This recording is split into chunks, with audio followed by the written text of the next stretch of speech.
Paran has lived his entire life in this damn underground bunker. His every day begins with brutal training. He does hundreds of push-ups with incredible weight on his back, and when he finally collapses from exhaustion, his father shows no mercy. He beats him for being too weak. In fact, his father beats him for any reason, and for no reason at all. And so it goes, day after day. That's why Paran has only one dream: to leave this bunker and see the outside world. The only thing he has is an old family photo, which gives him the confidence that his mother loves him. But his father, who locked him in this bunker, doesn't think so. He constantly repeats that she is dead, but our MC refuses to believe him, because he's such a bastard. He locked Paran here and repeats every day that he will never leave this place, because soon there will be an apocalypse outside where everyone will meet their end. The only thing that brightens Paran's days are books about the outside world, the world he so desperately wants to see with his own eyes, to finally find his mother and new friends. But reality is cruel, and all he sees now is his father's boot, which quickly brings him back to the harsh present. To get out, Paran must get the keys to the bunker, the ones his father always carries with him. And so, during one of the training sessions, he decides to take his shot.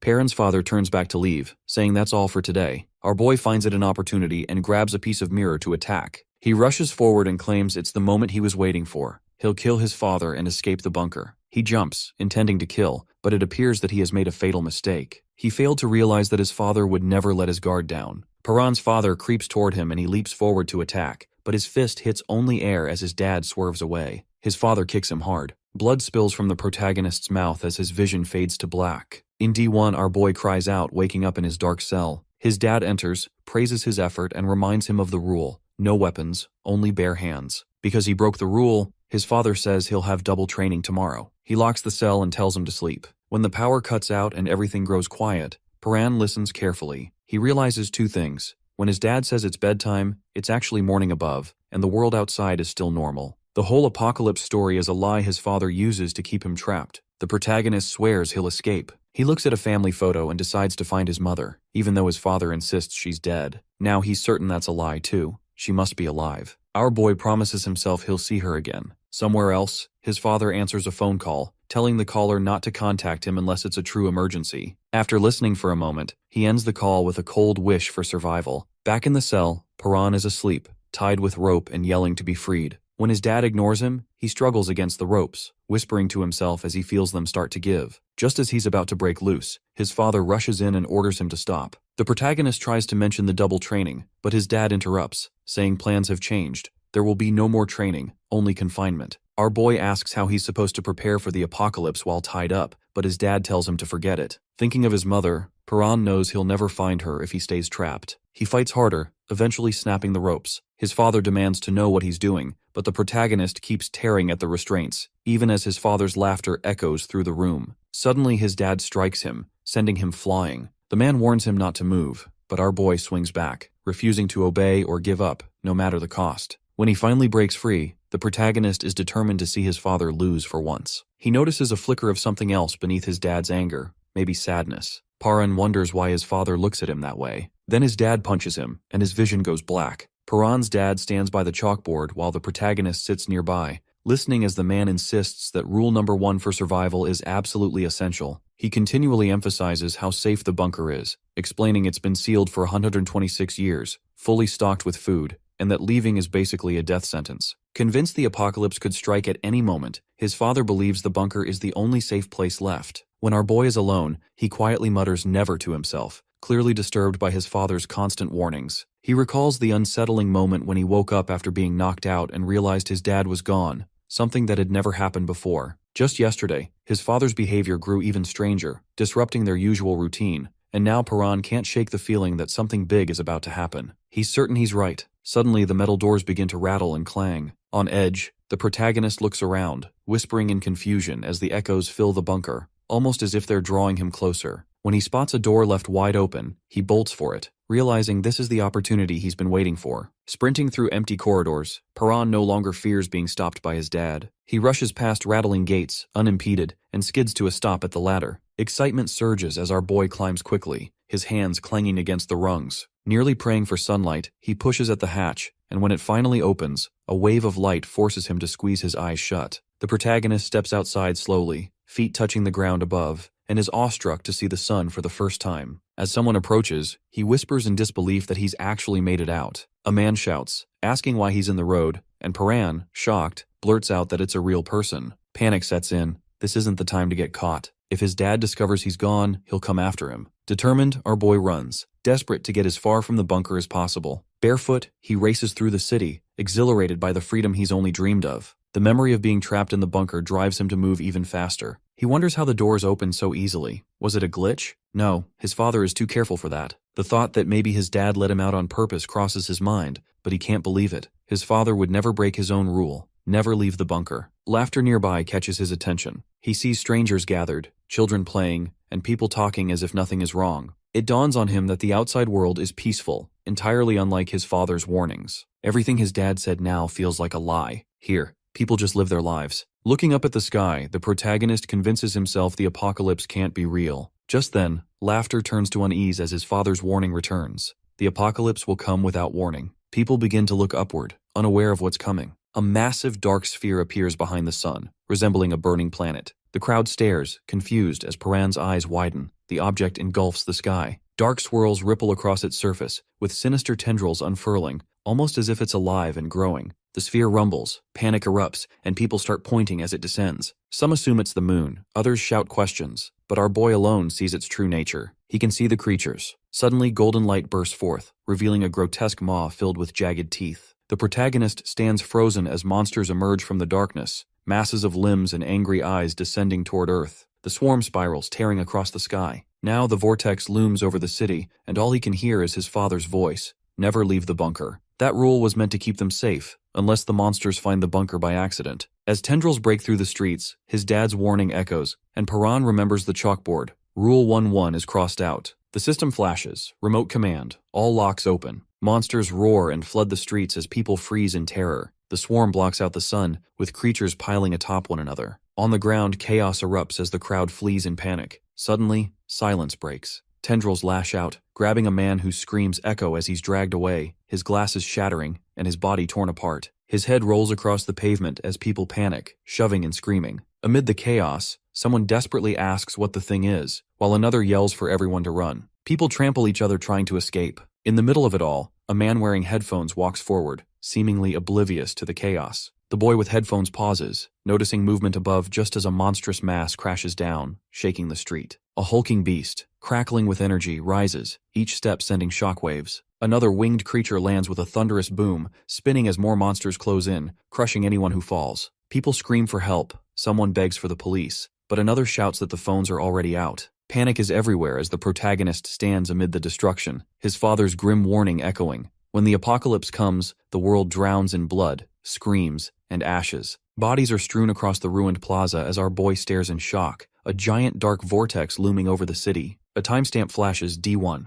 People scream as the devastation continues. D1 becomes D0. The apocalypse isn't approaching, it's already here. The ground splits open, buildings collapse, and monsters flood the streets. The final words make it clear. The apocalypse was already underway. A spiral of monsters towers over the city as Paran lands on the road. He realizes his dad was right about the apocalypse. It's real. Lifting his head, the protagonist understands that if the warning was true, then losing his mom must be true as well. He clenches his teeth, accepting that she's gone. Explosions erupt, footsteps thunder, and crowds scatter in panic. The swarm of monsters charges down the streets, roaring and sending people fleeing. As the creatures approach, someone grabs Paran's arm and pulls him away. His dad drags him through the chaos while monsters tear through the crowd. The man shouts not to stop as survivors dash for safety. One man is pulled down and devoured, but our boy keeps running, rounding a corner with the horde close behind. His father warns of more monsters ahead, pulls him along, and they leap over a barrier. The street is packed with people trying to escape. Cries for help fill the air as tendrils drag people into monsters' mouths. They try to move faster, but the tendrils close in, consuming more as the swarm advances. They reach a bridge, where people trip and scream with monsters crashing behind. The creatures tear through everything, seizing one man and dragging him away while Paran shouts they're about to be caught. His father yells that there's no time. They must run. The bridge is the only escape. The crowd surges forward as monsters flood onto the bridge. The protagonist shouts a warning, but his dad doesn't answer. A monster lunges, wrapping its limbs around our boy's leg. He struggles as the tendrils tighten, but his father smashes them off with a stone. The creature screeches and retreats, but Paran is now injured, clutching his leg as the horde draws nearer. He pushes himself forward, stumbling, determined to escape. Squeezing between abandoned cars, the protagonist feels the monsters gaining ground. He falls, sliding across the pavement, muttering under his breath. He urges his dad to go ahead, admitting he can't run any farther. Looking up, he tells his father to escape. Memories flood back, being trapped, shouting about being ignored. He drops his head, but his father approaches, insisting he must get up. Our boy protests, asking why he should keep running, convinced there's no way out. His dad insists he knows Paran can make it. Shaking his head, the protagonist hesitates, but his father grabs his hand and pulls him to his feet. He tells him to run. Paran protests, wanting to know the plan, but his dad presses something into his hand and urges him to go. There's no time. He has to leave the bridge. The boy nods and limps away, weaving through the cars. Looking back, he sees the bridge shuddering, cables snapping, and the whole structure collapsing into the chasm, swallowed by dust and debris. He stops at the edge, whispering and calling out for his father. The protagonist stands there, staring at the wrecked city, unable to find the words to process what just happened. Looking down at his pendant, a memory surfaces. His dad once told him he could survive, that he knew how. Now, Paran wonders if this was all part of the plan from the beginning. He quietly asks himself why, questioning the timing and realizing he's actually made it this far. Uncertain about what to do next, our boy remembers dreaming of sunlight and freedom while trapped in the bunker. But now, as light flares in his hand, he feels emptier than ever. A memory of his mother's face flashes through his mind as he whispers why again, desperate for answers from his dad about why things had to go this far. He asks what his next move should be, shouting at the chaos around him. Suddenly, he recalls being handed something, a piece of paper. Clutching it tightly, Paran stares at the ground just as it begins to shake and a massive monster lands nearby. He bolts as the creature roars, but it's right behind him. His leg hits some debris and he nearly falls, but the protagonist grabs a broken pole and jumps. The creature slams down, sending both of them sprawling. Struggling to stand, our boy grips his injured leg and faces the beast,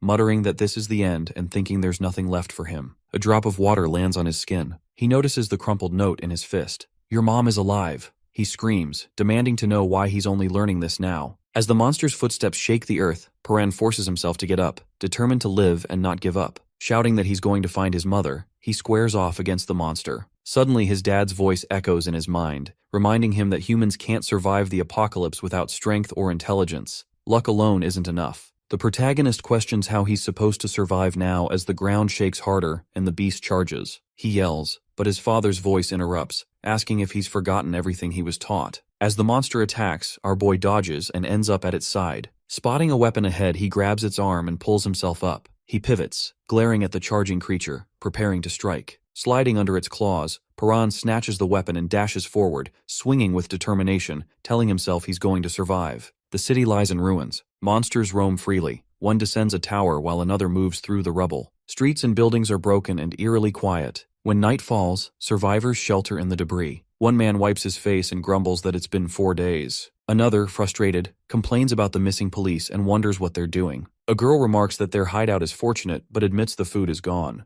No one knows where to go next. Before she can continue, a man interrupts, asking her to stop because she's making everyone uncomfortable. Confused, the girl insists she isn't speaking loudly. The protagonist glances at the body behind her and clarifies that's not what he meant. Muttering about losing his mind, he's approached by a young girl who asks if he's checked everywhere. He replies that he has, but there's nothing left, and they'll need something if they want to survive. She recalls a place they haven't tried and decides to check it herself. As she heads out, our boy thanks her, admitting she's the only one who helps. She dismisses the compliment and disappears into the rubble. She finds 2 men and asks if they've seen any food. Instead, they begin eating from a hidden stash. She reminds them they were supposed to share, but one shrugs, claiming there was never an agreement. She points out they ate from the shared supply yesterday, but they feign ignorance. When she threatens to report them, they block her path and warn her not to try. She stands her ground. The bald man laughs, saying she can't escape, but reluctantly steps aside. Suddenly a scream echoes nearby. Both men freeze. One asks if it was someone screaming, while the other, trying to stay calm, says it sounded distant and insists they'll be fine.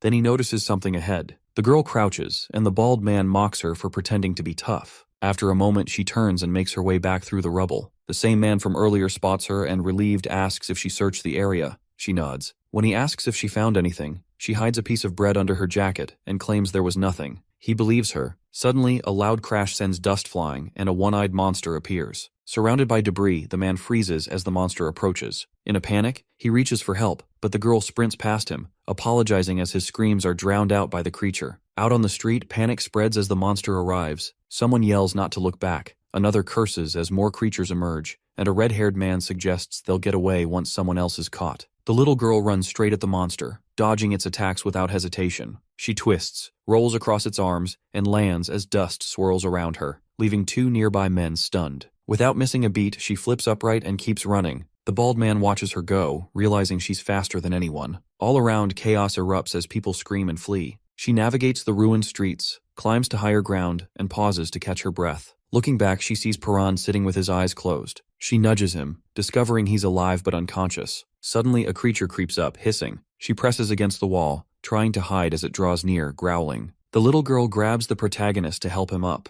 The monster looms over them, and now it's just the two of them facing the threat. The rubble settles, and a little girl tries to catch her breath. She turns around to find Perrin lying on her lap. He starts shaking, anxious to know who she is and what she's doing. She stammers, while the protagonist silently vows never to drop his guard again. She tries to explain that she only covered him to keep the monsters from seeing him, but her words are drowned out by his father's warnings about people who only use others and toss them aside. Our boy reminds himself not to trust anyone, even as his stomach growls, since he hasn't eaten since leaving the bunker. Weak and barely able to stand, he asks about food. She claims she doesn't have any, but a piece of bread slips out of her pocket, catching his attention. She tries to dismiss it, but Paran calls her a liar and considers taking it. In the end, she tears the bread in half and gives him a piece. He hesitates, unsure why she would share, and she tells him he now owes her 5 times as much food in return. He agrees. After eating, the protagonist gets up to leave, but she chases after him, warning that monsters are still nearby. He stops when he realizes she knows the area well, and she admits she's lived there her whole life. Our boy studies her, weighing whether to trust her, but she insists she knows the place. He asks if she can lead him to the subway station. She sighs, agrees to show him, but regrets giving up her bread. Curious, she asks why he's so determined to reach the subway. Paran explains it's safe, there's food, possible escape routes, and most importantly, it's underground, making it harder for monsters to find people. Soon she stops and tells him they've arrived. He's doubtful, but she assures him it's the entrance.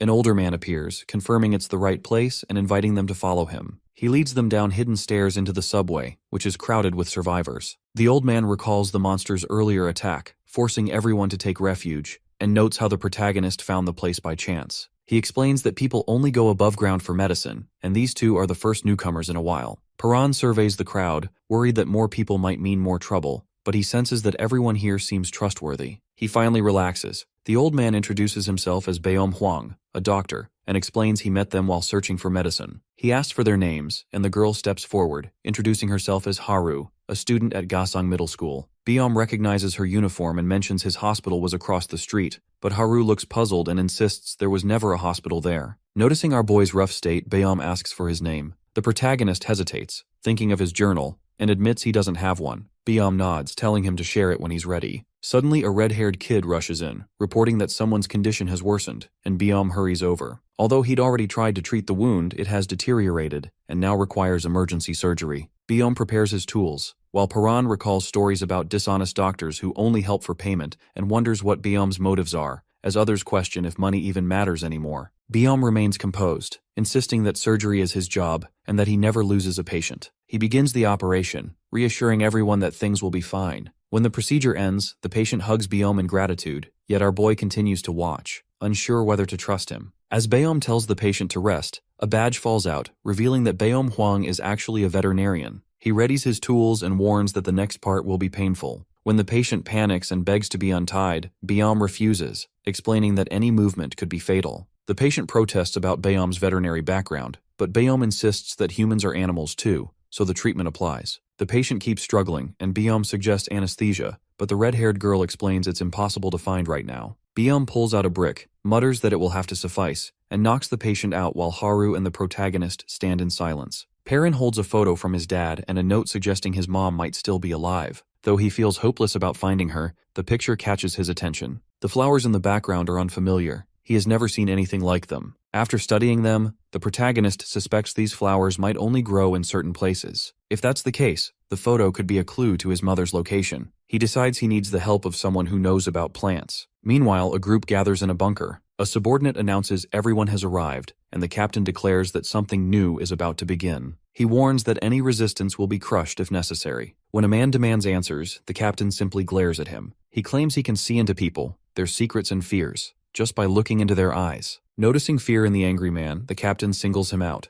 The man pleads for space, but the captain punches him, saying that fear always surfaces around him. The captain says this is what he likes to see and demands more. He orders the man to show his real self, but the man begs him to stop. A subordinate interrupts to report that an old man, a girl, a boy, and an injured man are missing. The captain decides to deal with it himself, then orders the angry man to be tied up and left outside, ignoring his protests. Exhausted from days of vigilance against monsters, our boy dreams of being dragged deeper and wakes abruptly to find strangers surrounding him, demanding to know who he is. A blonde-haired man gives him 2 minutes to prove himself or be forced out, mocking him and saying that running won't help. As Paran stands, the captain reconsiders his earlier judgment about the protagonist's curiosity. The blonde man asks how he plans to fight them off, but he turns the question back on him. The captain grins, urging our boy to reveal what's behind his eyes. The blonde man tells him he should have run, but Paran says he only needs 2 seconds to take him down. The blonde man then pulls a blade as the protagonist looks for his missing photo. The man taunts him with the picture, saying he found nothing else of value. Our boy threatens to kill him if the photo is damaged. The captain seizes it and threatens to tear it up while Paran is beaten and questioned about why a piece of paper matters so much. The captain announces the protagonist isn't being expelled. He saw something different in his eyes,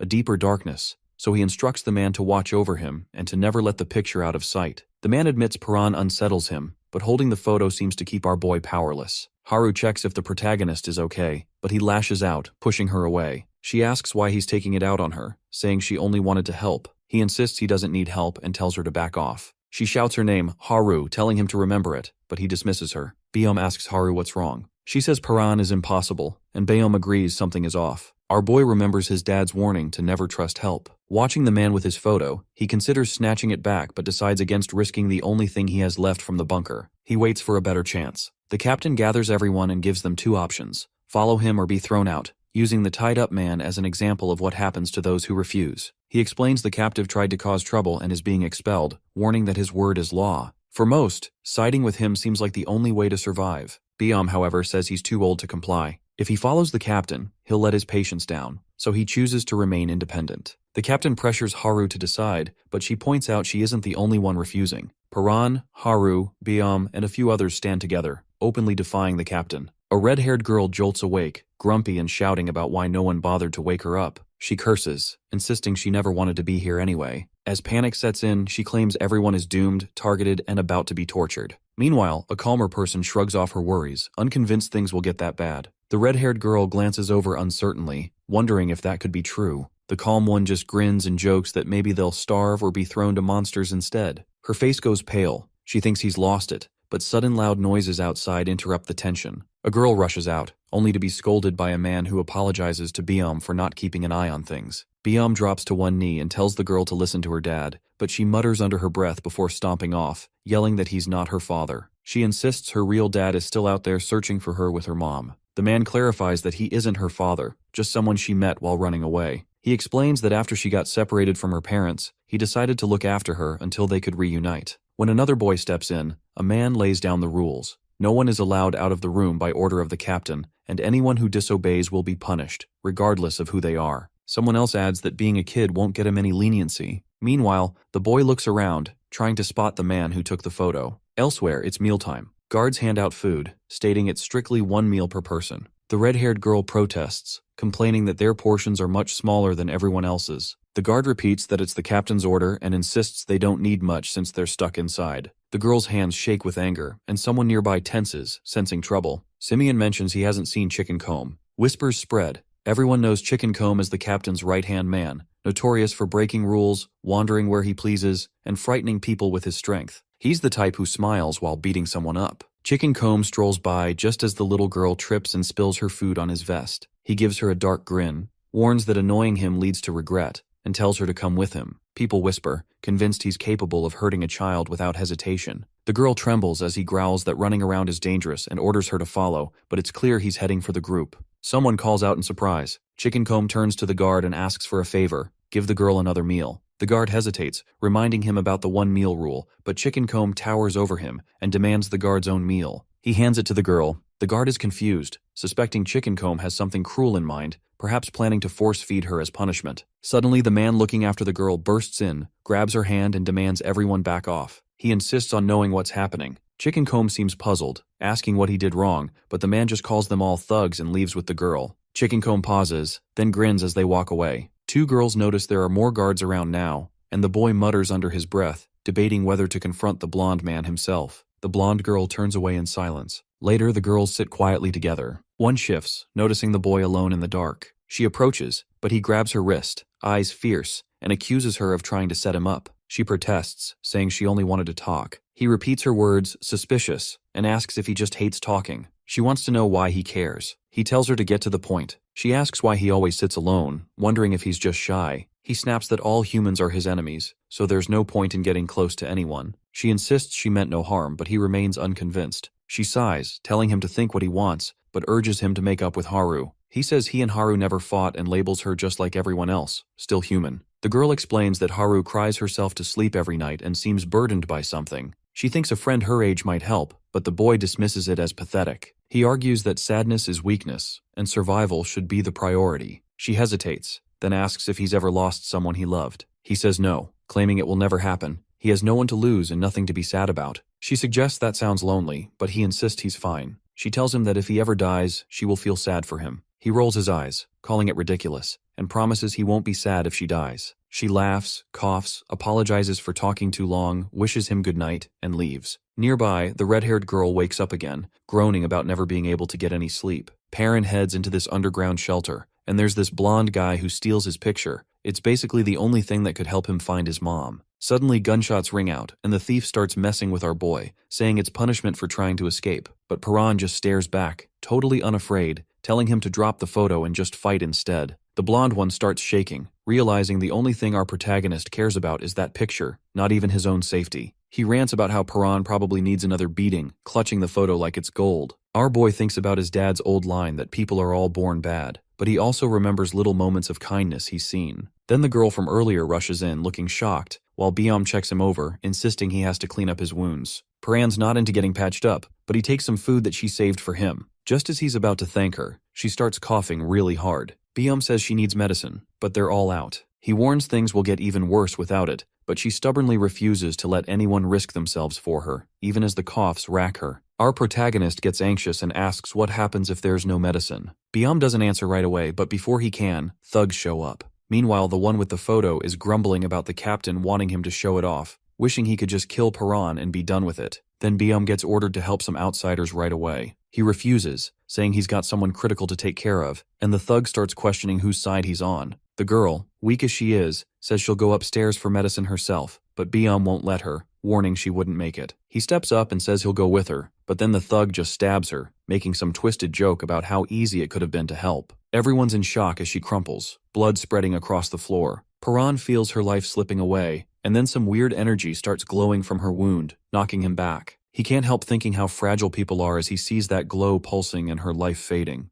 Her hands shake as she reaches for him, and she manages to whisper, reminding him of the time he said he wouldn't care if she died. Then her hand just drops, completely still. The thug wipes his knife clean while Biom yells at him, calling him a monster for killing without blinking. The killer just shrugs it off, claiming he saved Biom by keeping him from being forced above ground. He adds that they can't lose a doctor just because of one dying woman. Perrin just stands there as the thug taunts him, asking if he's scared now. Our boy stays quiet but looks up. The thug waves his bloody knife, and that's when he notices he doesn't have the photo anymore. Perrin spots it on the ground, must have dropped it when he pulled his blade. Dropping to his knees, the kid stares at the picture while the thug keeps poking at him, wanting to know what it means. Perrin steps closer, and the thug smirks, asking if he's finally going to fight. Then, out of nowhere, our protagonist lunges and hits him straight on, catching the soldier completely off guard. The thug tries to act tough, asking if Perrin is going to beat him up. Before he can even react, he's hit with a sudden punch, and the knife flies across the room. Our boy moves quickly, dashing forward and knocking him to the ground. The thug struggles to get up, but Perrin slams him back down. Groaning and unsteady, the man is grabbed by the shirt while the blade spins through the air. With perfect timing, our protagonist catches it, spins, and throws it across the room. The knife sticks into the thug's neck and everyone freezes. He shakes and hisses in pain while Perrin stands silently, watching. He remembers how easily he ambushed his opponent, realizing the man couldn't even respond. Frustrated, he curses under his breath, wishing he'd just taken the photo from the start. Muttering, he admits things would have turned out differently if he'd acted sooner. His heart races, dark energy swirling around him. Lifting the blade again, he prepares to attack, when a voice interrupts. Someone warns there's no going back after killing. Biom approaches, worry written on his face. Perrin hesitates, repeating the warning to himself. Angry, he questions why anyone would care about the thug. Biom says he's actually worried about him. His fist trembles as the older man asks if killing is really necessary. Silent and conflicted, Perrin looks down and admits there's no need. He thinks of his father, recalling how just crippling someone is enough to inspire fear, but then hears that mocking voice, accusing him of being too weak. He laughs bitterly, accusing Perrin of being afraid to kill. Steadying himself, our protagonist decides he will never become like these people. Even if the world ends, he wants to survive without needless killing. He drops the knife, and Biom's face lights up with relief. Turning away, Perrin insists it's not because of Biom, but because he refuses to sink to that level. He admits there's no real reason to kill, thinking of his missing mother. Whether she's alive or not, he realizes she wouldn't have wanted this. He steels himself and steps back. Sensing an opportunity, the thug charges, thinking he has a chance now that the blade is gone. Perrin reacts instantly, spinning and striking with a quick series of blows, knocking him down. As he stands over the beaten man, another survivor picks up the photo. Perrin sharply asks what he's doing. The man mutters that it must be important, then awkwardly wipes it off and tells him to keep it safe. More people gather around a covered body. Biom notices Haru and the little girl are missing. The babysitter recalls they went to the bathroom and says it's lucky they didn't see the chaos. One survivor points out that Perrin held back when he could have finished the fight, but our boy shrugs and says something of his was taken hostage. The man scoffs, calling it scrap paper, but Perrin's glare hardens as he insists it matters. The room falls silent as he raises a question. Holding up the photo, he explains he wants to know where the flower in the picture grows. People look at it but admit they've never seen it before. The red-haired girl asks if he knows where the photo was taken, and he says that's why he's asking. The babysitter comments it'd be easier if the internet still worked, but now all they have is that single clue. Biom asks why it matters, and Perrin bluntly says he plans to go there. Whispers ripple with worry, and Biom warns it's impossible to survive above ground with monsters around, but our protagonist is determined. He'll survive and find his mom. In the shadows, the captain mutters that since orders were ignored, things will only get worse. Suddenly, a beast crashes down, sending rubble flying. The scene shifts to an empty subway entrance marked with Zone B and exit signs, standing abandoned. Someone finally cheers because there's enough heat to cook real food. One guy tells another to fan the fire, but he just shrugs, saying he's busy. Footsteps echo as the little girl bursts in, annoyed, demanding to know why no one flushes. Haru explains the toilets don't work anymore. A man arrives, impatient that they're taking so long, and says he needs to send them back. Harry watches him fidget, just wanting to survive like everyone else. By the fire, two men are cooking. One makes a sly comment about the earlier argument and sneakily drops something into the pot. The other notices and questions him, but is told to just keep stirring. He's unsure if he really saw anything. Suddenly, the pot explodes with a violent splash, startling both of them. Rocks crash down as the ceiling splits open and a massive tree-like creature bursts through. Its huge mouth looms over the men, leaving them frozen in fear. The captain spots the blonde thug's body on the floor. He mutters to himself, thinking he was right. There are people like this everywhere. Memories rush back, reflections of how some are just monsters in disguise, and now real monsters walk among them. Behind him, strange creatures begin to swarm in. Someone yells for him to be careful, warning that the boy is stronger than they thought. The captain ignores it and gets knocked back. Perrin stands his ground, eyes sharp. The leader gets up, calls everyone else weak, and locks eyes with our boy. He says he doesn't need advice from weaklings. What he wants is Perrin. He tells him to wipe off that smug look and promises to show who's in charge. Charging forward, he wonders if he'll finally see what's inside this kid. They stare at each other, tension rising, but darkness begins to close in. Within it, something moves. The captain's eyes widen as he realizes it isn't him looking into Perrin, but Perrin looking into him. The darkness twists, teeth snap shut, and suddenly he understands. He's the one being watched. Panicked, the captain collapses, flailing and shouting. His crew rushes over, calling his name, but he's unresponsive. Our protagonist stands there, eyes glowing, while silence grips the room. The captain gulps, realizing he almost got consumed.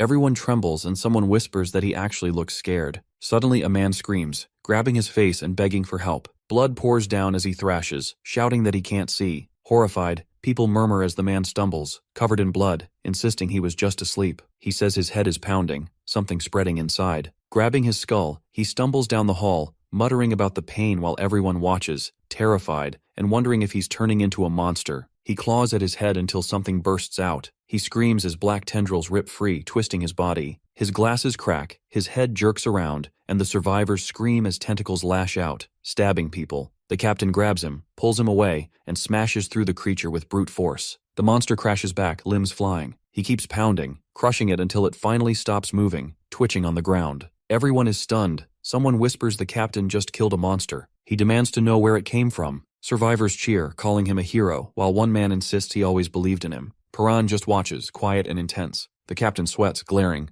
Nearby, a woman grins and says she's alive, just as a heavy metal hatch bangs open. The hatch creaks wider, drawing everyone's attention as they stare at the dark passage below. From the shadows, another grotesque creature crawls out, dragging itself across the floor and freezing everyone in fear. It rises up, towering over them with twisted limbs and glaring eyes, leaving the survivors paralyzed with terror. The hatch pops open, and everyone gathers below. Life in the bunker had been calm for a while, so people almost forgot what fear felt like. But when one person quietly backs away, tension thickens. Memories surge. Bloody survivors, scenes no one dares recall. They all wish they could forget the monsters tearing through soldiers, but those images stay burned in. Now, a grotesque beast with a single massive eye and jagged teeth claws its way up, reminding them why forgetting was never an option. The creature stomps in and panic erupts, screams, shoving, bodies crushed in the stampede. The captain shouts at everyone to fight back, his voice slicing through the chaos. Faces turn, torn between fleeing and standing their ground. Grabbing an axe, he declares this time will be different. There's only one monster, so if they stick together, they can win. Some remember he once defeated one of these things and begin to agree. There's nowhere left to run anyway. A rally builds. For the first time since everything began, they gather their courage and ask what to do next. But then blood drips from the captain's nose. His expression goes vacant. The crowd shifts uneasily as someone tries to reach him. He staggers forward, then black tendrils tear free from his mouth and chest, twisting his body before their eyes. Gasps spread. The people recall he supposedly killed the monster earlier, but a woman cries out the truth. It's regenerating. Horror sets in. These things don't die. Now overtaken by tendrils, the captain smashes through walls, destruction exploding outward. Debris rains, blood splatters, people are torn apart. A girl shrieks as a beast grabs her, crushing others mid-scream. The creature lifts victims, squeezing until blood sprays, bodies piling into a grisly mound. The hallway becomes a slaughterhouse. Someone begs for help. Another shouts it's the end, convinced monsters will flood in any second. Biom seizes the babysitter, who panics because the little girl is still outside. He warns that if monsters broke through the station, she's likely gone.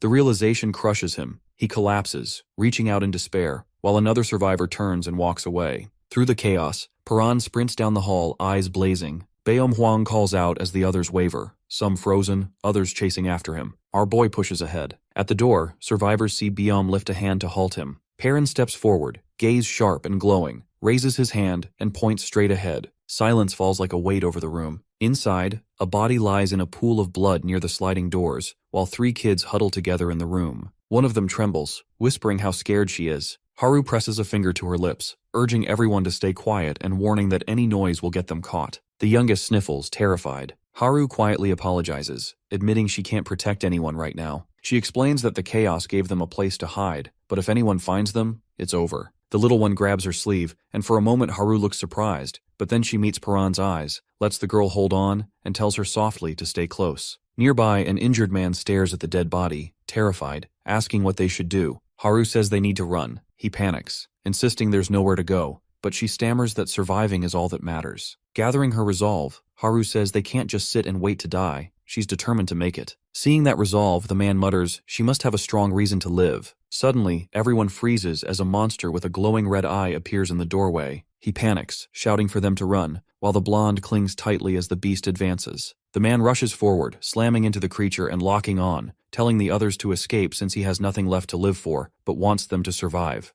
Haru seizes the little girl and runs, her shout echoing back while the man keeps fighting, urging them not to forget his sacrifice. Out of nowhere, flames erupt as more survivors rush in, stabbing and smashing another monster. The blonde stops in shock as a woman drives her knife again and again into the creature, but it starts knitting itself back together. Someone screams it's regenerating. The woman curses and retreats, convinced they can't win, while Paran steps forward, silent. Others panic, demanding to know what he's doing, warning that fighting only gets people killed. Despite them, our boy charges in. The woman realizes he actually intends to fight, thinking he must have a death wish since even the captain couldn't beat one. The monster screeches and lunges, but Paran ducks low, seizes it, and yanks hard. Bones crack. He flips forward, leaps high, and lands crouched. Everyone stares in disbelief as he tears through the monster's tendrils with his bare hands. The beast thrashes, but our protagonist stays calm, ripping it apart piece by piece. Biom and the woman watch, stunned. She mutters it doesn't matter, since even the captain killed one before, but more horrors crawl from the shadows, roaring. Still, Paran stands firm, unfazed, locking eyes with them. As they charge, he bolts forward and smashes a giant one in the mouth with devastating force. Another lunges, but he springs up, slams down, grabs it, and rips it apart. Tendrils snap and scatter under his blows. Biome and the woman are sure he's finished, but Paran emerges untouched, surrounded by writhing limbs. Biome mutters in awe that the boy is still alive, and the woman can't even speak. Despite the monsters regenerating again and again, everyone watches as our boy holds his ground. He takes a deep breath, his father's words echoing.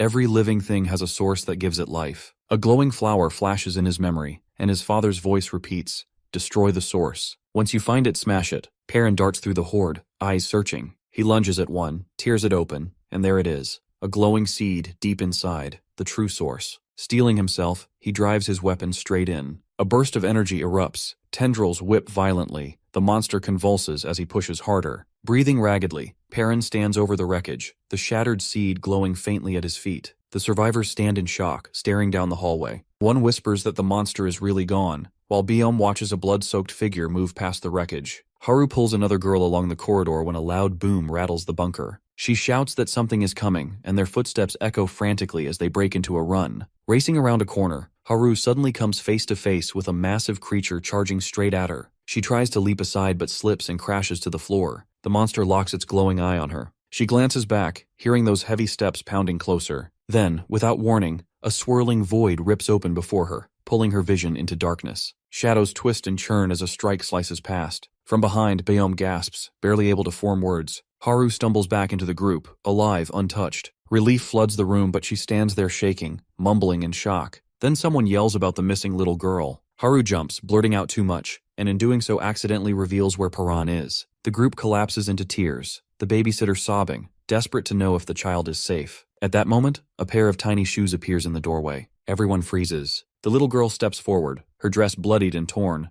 and behind her rises a hideous creature with a glowing red eye. Panic sweeps the room. Someone charges forward, screaming, while the child trembles under the monster's shadow. Before it can strike, Chickencomb suddenly appears. He slides Perrin aside, squares up to the beast, and warns it to back off or he'll go for its eyes. The creature halts, then slowly retreats as the enforcer orders it to stay put. He isn't sure if it left from fear, so he strains his ears, listening for movement. Biome explains they're only safe because of what's happening outside. Out there, our boy slams a monster into the ground, muttering that's two down, but more are already closing in. Another lunges, swinging hard, and he braces. 3 more circle around. Perrin thinks if there weren't so many, he could clear the area and make it safe, but now survival is all he can aim for. With nowhere to hide, he knows a single mistake could end him, and worse, more creatures might appear at any second. Exhausted, our protagonist considers breaking away to find another shelter, but the thought hits him. If he leaves, everyone inside will die. He wonders why that should matter, but then remembers the girl who was stabbed, and her final words. Distracted, he drops his guard. A monster slashes across him, blood spraying as he crumples. Clutching his wound, he lifts his gaze as a shadow looms over him. Chickencomb is there. The fighter tells him the others have explained everything, and that he knows Paran can kill these creatures. He asks how he can help. The babysitter snatches up his shield, ready to dive in, while the little girl watches in silence. Perrin mutters under his breath, still not sure why these people insist on helping him. Chickencomb just shrugs, as if it's obvious. They all want to survive. The babysitter adds that if our boy goes down, none of them stand a chance, so backing him up is the only option. He extends his hand. Paran hesitates, then nods, telling them to create a distraction. He figures betrayal isn't likely when survival is the only thing keeping them together. A monster charges, and both Chickencomb and the babysitter move in to block, giving our protagonist a narrow opening despite his injuries. Chickencomb jeers at the beast, just the distraction Paran needs. He darts forward, strikes his first target, and cracks open the monster's glowing core, which pulses with wild energy. The creature fires beams of light, forcing him to weave and duck, but he doesn't give ground. Pushing through the onslaught, he grabs hold and spins it until the core is completely exposed. He shouts he's finally found the weak spot. Lunging in, he misses. Just as the monster begins charging a devastating blast, the beam fires, but the babysitter throws up his shield, straining to hold it back. That moment is enough. Paran regains his focus, drives his strike into the core, and smashes it apart. The beast collapses. Biome admits he'd only slow everyone down, and the red-haired girl agrees, especially with corpses twitching around them. Someone yells at a nearby monster, shouting that the captain is dead. The babysitter glances back to check on Paran, but he simply points to the shattered core at his feet. Chicken Comb demands a lesson, so our boy explains, every monster has a weak spot. You just have to find it. Another survivor mutters that only he can actually see them, so the rest should stick to distracting. Chicken Comb refuses to stand aside and hurls himself back into the fray, while Paran admits it's far easier to fight with backup. The bruiser gets slammed hard as Paran carves through another creature. Then he stops cold, sensing one more presence. Across the room, a survivor is ensnared, tendrils pinning her to the ground, just as Haru and the others arrive and see her struggling. The monster crackles and twists, its form warping into something even worse. On the ground, a bloody hand twitches before falling still as the transformation completes. Nearby, a corpse jerks, and a shadowy figure with mangled limbs crawls free, looming over Haru and another survivor. She pulls herself together as its jaws snap inches from her face, barely missing. The creature lunges again, only to be cut down as Perrin steps in, striking it dead at the last moment. Haru stares in awe as our boy lands heavily, bleeding and exhausted, but still gripping the monster's glowing core, eyes fixed on its light. Biom rushes to him, insisting he needs treatment right away, and others scramble to help. Later, Paran wakes bandaged, Haru sitting close by, Biom exhaling in relief. Without hesitation, our protagonist tears off the wrappings. His wounds are gone, fully healed. Biom grabs his arm, stunned. Paran asks if the other fighter made it, and a familiar voice answers, alive. Chicken Comb grins, bragging about his toughness. He shrugs, saying he helped because he wanted to, even if someone mutters he looks like one of the bad guys. The enforcer only laughs, insisting he doesn't take orders from anyone. Haru yawns as another voice comments how shady he looks, but Chicken Comb just smirks, saying appearances don't matter, it's his style. Paran turns to Haru, asking why she's still around when she isn't even hurt. She snaps back, demanding what he'll do about it, then admits she was worried. Biom interrupts, reminding Paran that Haru stayed to help with his wounds. She yells she only did it because Biom needed her. Then Chicken Comb cuts in, saying he remembers her from before, and surprisingly praises her speed during the fight. He describes how she dodged monsters like it was nothing, moving like the wind. Haru stiffens, clearly unsettled, and turns away as he steps closer. Perrin quietly watches her walk off, remembering the stabbed woman's words, that he should at least try to make peace. Our boy calls out her name. He asks if that's really it, and without turning, she softly confirms. Later, during a meeting, a man with glasses addresses the group. Only 12 survivors remain out of 43. He corrects himself, saying that's about 78% lost. He explains that many bodies were found gray and shriveled, like mummies. A woman says the monsters drained them, then wonders aloud if there's some kind of government experiment. She mentions rumors, while others insist they fell from the sky. Someone throws out aliens, but another silences him, reminding them bigger issues remain. All eyes shift to Perrin. They demand to know how he fights like that, how he knew how to kill the monsters. With Haru watching, our boy answers simply, he's been training and preparing for the apocalypse since the day he was born. Paran holds up the photo, saying it's the only thing he took from the bunker, but the woman stays skeptical. She thinks he could be lying and demands more proof, doubting his story about living underground and knowing the apocalypse was coming. To her, one photo isn't enough. Still, she admits he's a skilled fighter, and the others start leaning toward believing in his strength. Suddenly, a survivor lunges at him, but our boy dodges effortlessly. The attacker panics, apologizes, and quickly claims he now believes the bunker story. Biom steps in, saying he's convinced too, especially after treating all of Paran's scars. Thinking back on everything the kid has endured, Biom points out that no one their age could have survived so much. That makes Haru curious, so she asks about the scars. Perrin explains he earned them every time he tried to escape the bunker, calling them proof he never gave up. He says he doesn't see them as painful memories. Another man asks why he didn't warn people about the apocalypse. Our protagonist recalls something his dad once said, admitting he believed his father never planned to warn anyone. He confesses he doesn't exactly trust people, but adds the group has helped him, and now he's starting to question whether all humans are as bad as his father claimed. A survivor tells him he's important because he's the only one who knows how to kill the monsters. Chicken Comb suggests that finding his mom might help them understand the creatures. Another warns they've only survived thanks to luck and the blocked entrance hiding them, saying the collapsed path is their only shield. If monsters break through, they're finished. The only way out is squeezing through a single gap in the debris. Despite the warnings, they head to storage but find it buried under rubble. Panic spreads, since that was their food supply. A cold voice cuts in, saying it's no longer food storage. Biom says they need a team to search for food and asks for volunteers. Chicken Comb immediately raises his hand, saying he needs fresh air, but someone points out he's still injured. He insists he can go, but Biom refuses, saying he has to recover. Others add that going above is suicide. Even a cloaked figure agrees.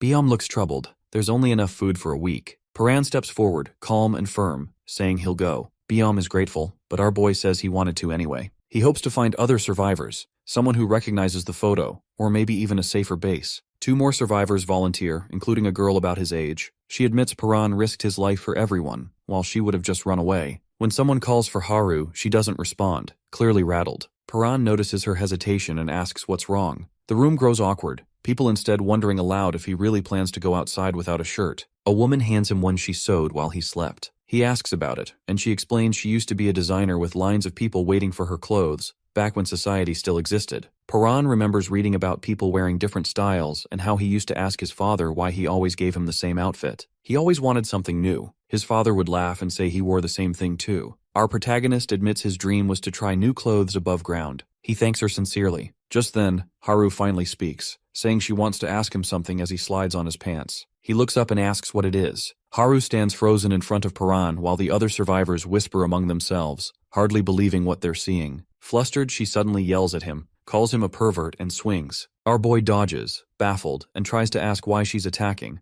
but Haru slips mid-swing and crashes to the ground. She refuses to get up, just lying there. Paran, still clueless, approaches until someone in the group mutters something about a scar, making her lower her head. He tells her to stand, but Haru snaps back, demanding he put on clothes first. He sighs, agrees, gets dressed, and then wonders aloud how the monsters even appeared. The survivors speculate that the fire may have drawn them in, noticing traces of cooking. The red-haired girl excitedly snatches a lighter, but Paran quickly warns that fire attracts monsters. She freezes, panic spreading as the group realizes what that means. Haru stares at the lighter until the girl nervously hands it over and she grips it tight, backing away. A boy suddenly recognizes Haru, calling her the track star from Gasong Middle School, saying he spotted her scar right away. He claims it looks cool, though Haru privately feels otherwise. To her, the scar is nothing but proof of fear and cowardice, never something to admire. Her mind drifts back to classmates laughing, to how she always felt weak. Flashback. Her first day at middle school, nervous, clutching her bag, while her parents wish her luck and urge her to study hard. Her brother cheers, her new classmates whisper curiously, and her parents watch with worry. Her father quietly wonders if she'll be okay, remembering how cheerful she used to be. Her mother mentions how anxious she's been since the incident,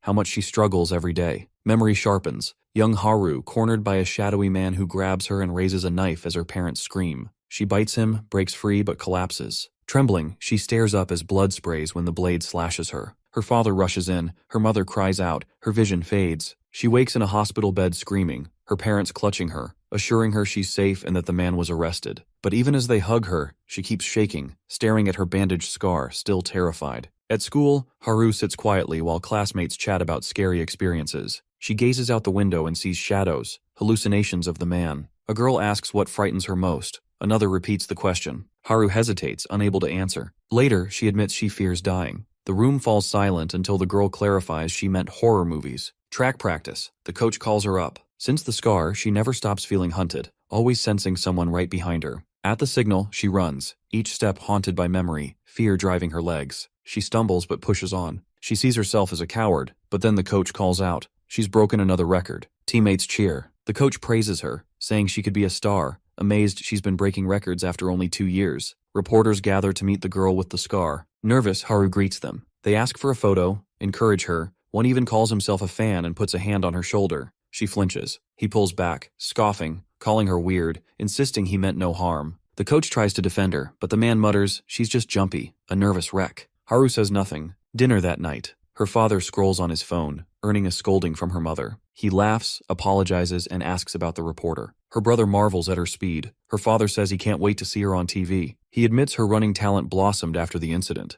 Haru realizes each time she runs, the memories return. It's ironic. She started running to stop being a coward, but nothing really changed. She grabs her uniform and heads out. Her father reassures her that fear doesn't make her abnormal. She protests, believing her fear makes her unworthy. He hugs her, insists she doesn't need to hide, and tells her the scar is proof of bravery, that her family loves her no matter what. Haru cries, remembering how much the coward label hurt, how desperately she tried to change, not realizing what truly mattered. She recalls her family embracing her, her father's voice reminding her she isn't broken, that it's okay to be afraid. He holds out his pinky, asking her to promise not to cry even when she's scared. Haru agrees, determined. Just as they prepare to leave together, disaster strikes. Something crashes through the building, debris rains down, her father looks stunned, and the family rushes out into a shattered city. The massive stone giant appears just as Haru's dad collapses, struggling to rise again. He catches her gaze as she calls out to him, Stumbling, he warns her not to come closer when she rushes toward him, worried about his wound. Haru freezes, torn, eyes brimming with tears. He tells her she could still escape if she wants to. Determined, he insists he'll look after Mom and Soil, but she refuses to leave. Screaming, she cries that she could never abandon him, that he means everything to her now. She swears she can't run, promising she'd never forgive herself if she did, and breaks down, eyes locked on her father's back as he shields her from the oncoming monsters. Suddenly, light bursts around him and everything fades. Now Haru is racing through darkness, her father's words echoing. It's okay to be scared. Nothing's wrong with you for feeling that way. Still, she refuses to accept it. She pushes herself harder, remembering his kindness but admitting she always kept running away. Clenching her fists, she promises herself she's done running. Standing before Paran, she declares she's coming too, that she'll never run away again. Monsters prowl the rooftops as survivors edge into the city. The group sneaks past a lurking beast. It roars, but they duck behind cover and slip away. One survivor exhales in relief, another cracks a nervous joke, and our boy assures them it's safe. Haru hears someone ask about the map. Paran holds up a piece of paper, and she watches him explain they need to make one. When she repeats his words, his tone hardens. A map is as vital as food. Haru offers to help since she knows the area, but falters, realizing the city is unrecognizable now. They gather supplies, but far less than expected. Perrin points out most of the food has spoiled. A bespectacled survivor suggests eating the perishables first. Haru hesitates, saying they should wait until they're back at base, but the other insists the food will rot soon, and they risked their lives getting it. Better to eat now. Another argues that people are waiting back at base, but our protagonist tries a piece and says it's good. He remarks that bunker meals were just bland nutrients, and this tastes incredible by comparison. Haru teases him for not even knowing what bread was before, and he scowls. He hands her some food, reminding her of their earlier deal, saying now they're even. Paran warns everyone they must stay hidden or risk being forced to fight. He can handle monsters, but noise will draw a horde. Silence is survival. Suddenly, he halts as a creature drops down between the towers above. His voice sharpens. They must not let the monsters discover them. Paran warns everyone not to let the monsters catch on. Haru and the others freeze. He tells them that if they're discovered, their only chance is to split up and run. Gripping Haru's shoulder, our boy reassures her that the creature hasn't noticed them yet. Someone whispers a question, but before they get an answer, Paran hurls a can, and the metallic clang echoes. The monster reacts instantly, proving it's drawn by sound. He calms the group, signals for silence, and explains that fighting recklessly will only attract more of them.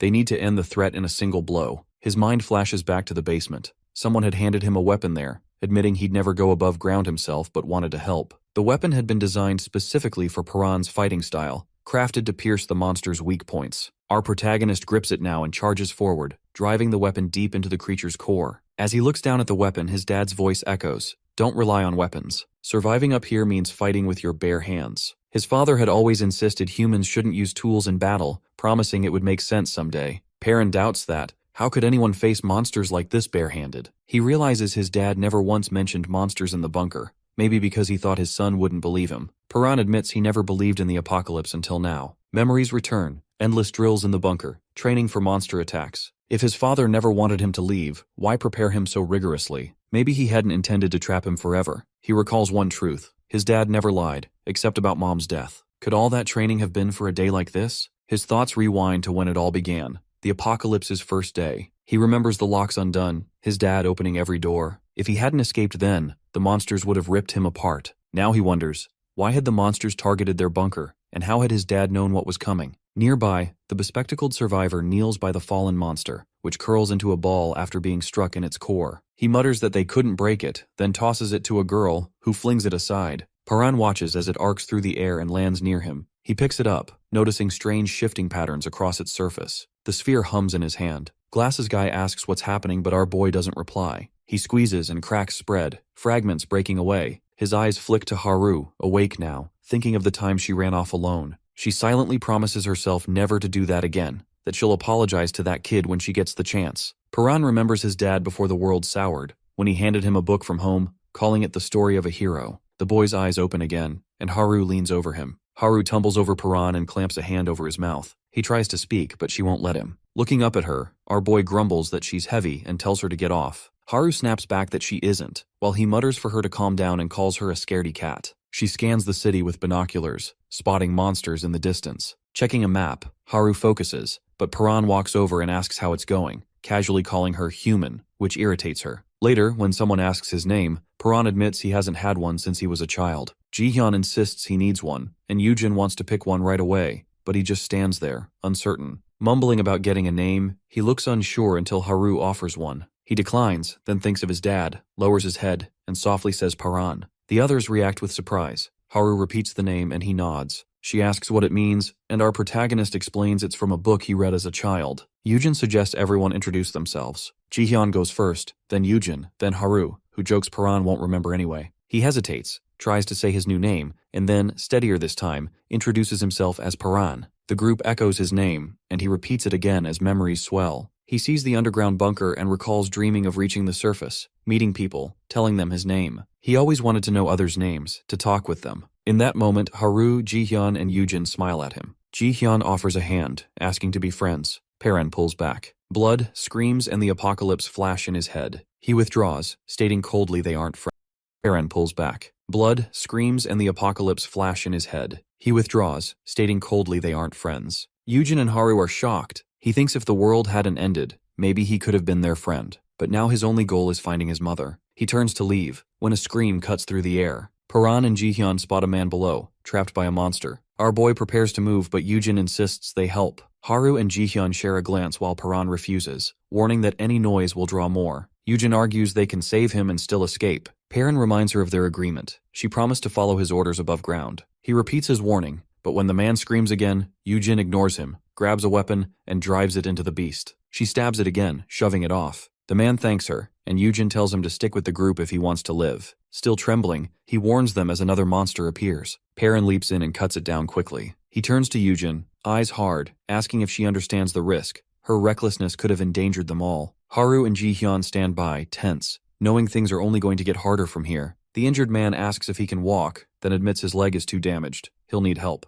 Paran had expected problems like this. Then the sharp crackle of monsters nearby stiffens everyone. More are closing in. Our boy refuses to offer any more aid. Jihyun reminds them that saving the man earlier was already too much of a risk. Paran turns to Yujin, telling her she can help if she wants, but it'll mean leaving the group behind. If she goes, she's out. Jihyun backs him up, repeating the rule. Everyone must follow every order, no exceptions. The man begs, but Jihyun agrees with Paran. They can't afford it. She thinks about the others still waiting at base. Reluctantly, Yujin decides to stay. The injured man yells after them, accusing them of being murderers, abandoned to die. Paran snaps at him to be quiet, but his cries echo through the dark. Monsters screech back. The group bolts. As they're surrounded, Haru cries out that the monsters have cut off their escape. Paran sizes up the situation. It's not hopeless yet. They haven't been spotted. If they move fast and retrace their steps, they can slip away. Then the injured man flicks a lighter, flame sparking in his hand. Everyone freezes. He gestures at a smoking sign, but Jihyun barks that isn't the point. Fire will draw even more. The man shrugs, muttering he already knows. Fire had destroyed his home.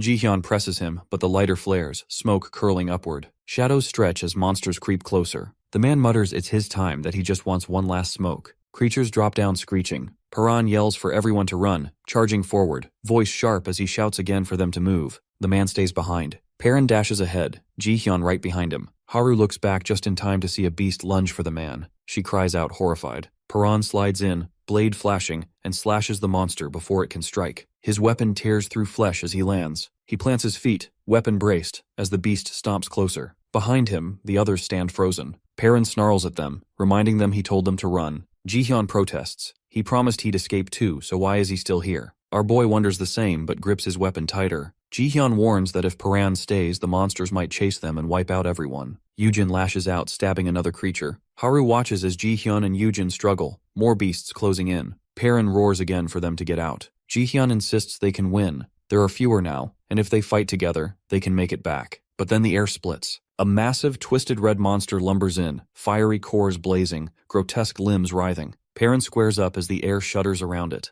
Jihyun freezes when the other monsters bow low to their new master. Our protagonist shouts at him to run, but Jihyun stands paralyzed. In a single motion, the monster seizes him and rips his heart free. His body collapses, blood soaking through his vest. Jihyun lies sprawled in a spreading pool of blood. Haru collapses to her knees, screaming his name. Yujin panics, crying out while Paran grips his weapon, forcing himself into motion. He lunges at the hulking beast, but the weapon snaps on impact. With a brutal swipe, the monster hurls our boy across the ground, ribs cracking. Gasping, Paran forces himself upright just in time to see the creature crush Jihyun's heart in its hand before discarding the body. As it mutates, swelling larger and more grotesque, it advances. He shouts at Haru to run, yelling for everyone to move, but she shakes her head, refusing. Running now would just mean losing someone else she loves. She won't back down. The beast seizes Yujin, and Haru grips her weapon, trembling but resolute. Yujin blames herself for everything, begging the others to escape, convinced she's only endangered them. She charges forward in desperation, drawing the monsters onto her. Her voice echoes,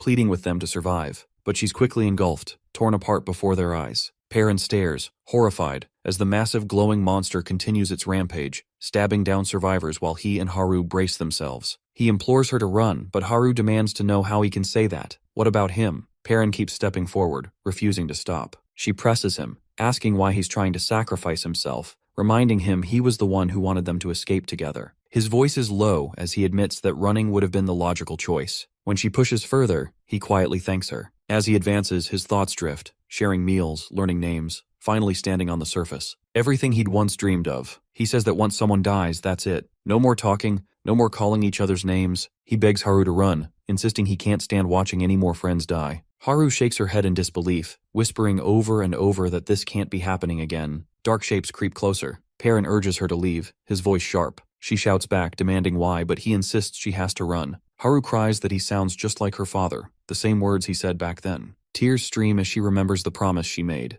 Never to run, never to abandon others. She screams that she won't save herself at the cost of everyone else again. Her father's face flickers in her mind, his voice gentle. It's okay to be afraid. Guilt twists inside her. She left him anyway. Perrin asks if she truly won't run to save herself. Then he smirks, saying he should have known. You're just too kind. Haru realizes she was wrong. She admits her mistakes, admits her dad did love her after all. In memory, he holds out his hand, asking her to promise not to cry even if she feels like a coward. She shouts her promise, their pinkies linking. Left alone, our boy turns her words over in his head. Death ends everything, and he can't bear the thought of losing anyone else. Then Haru rushes back, yelling that he's a bonehead. No one said she was going to die. She declares she's going to survive, and if they live, nothing ends. Perrin stares at her, listening as she finds petrol but stops to speak. She says that if they make it through, they'll be able to talk, call each other's names, and stay together. He listens in silence. She tells him they can still be friends. With that, she flicks a lighter, flame sparking to life. Perrin shouts her name, demanding to know what she's doing, but Haru steadies the flame, telling him not to lose hope and reminding him they have to survive. She drops the lighter. Petrol ignites in a sudden blaze. She reflects on how she always used to run only to save herself. Now she's running to protect the people she loves. She promises to protect them all and calls back to Perrin that she'll see him at base. Monsters swarm, but Haru tears through the streets, sprinting faster, dodging strikes and vaulting debris as claws slash inches behind her. A hulking mutant lunges, but still she runs. Meanwhile, our protagonist steadies himself, eyes locked forward. Surrounded, he faces the monsters head-on, calling them out and demanding their next move. Perrin freezes as the monsters close in, and one stomps toward him, growling and demanding to know where he thinks he's going. Our protagonist calmly tells it that he's the one it should be worried about. He locks his gaze on the monster's weak points, sensing the life force within. Reaching for his weapon, the boy is caught off guard as the creature moves faster, knocking the blade away and sending him sliding backward. He realizes he can't reach the weak spot without it. At that moment, his father's voice echoes in his mind, reminding him that weapons aren't always an option. Perrin recalls a memory of his father saying that one day he'd understand. When he used to ask what that meant, the older man would simply say that weapons weren't meant for people like them. He remembers watching his dad fight, never once relying on steel. Now our boy shifts into his father's fighting stance. The voice explains that the stance is only the beginning.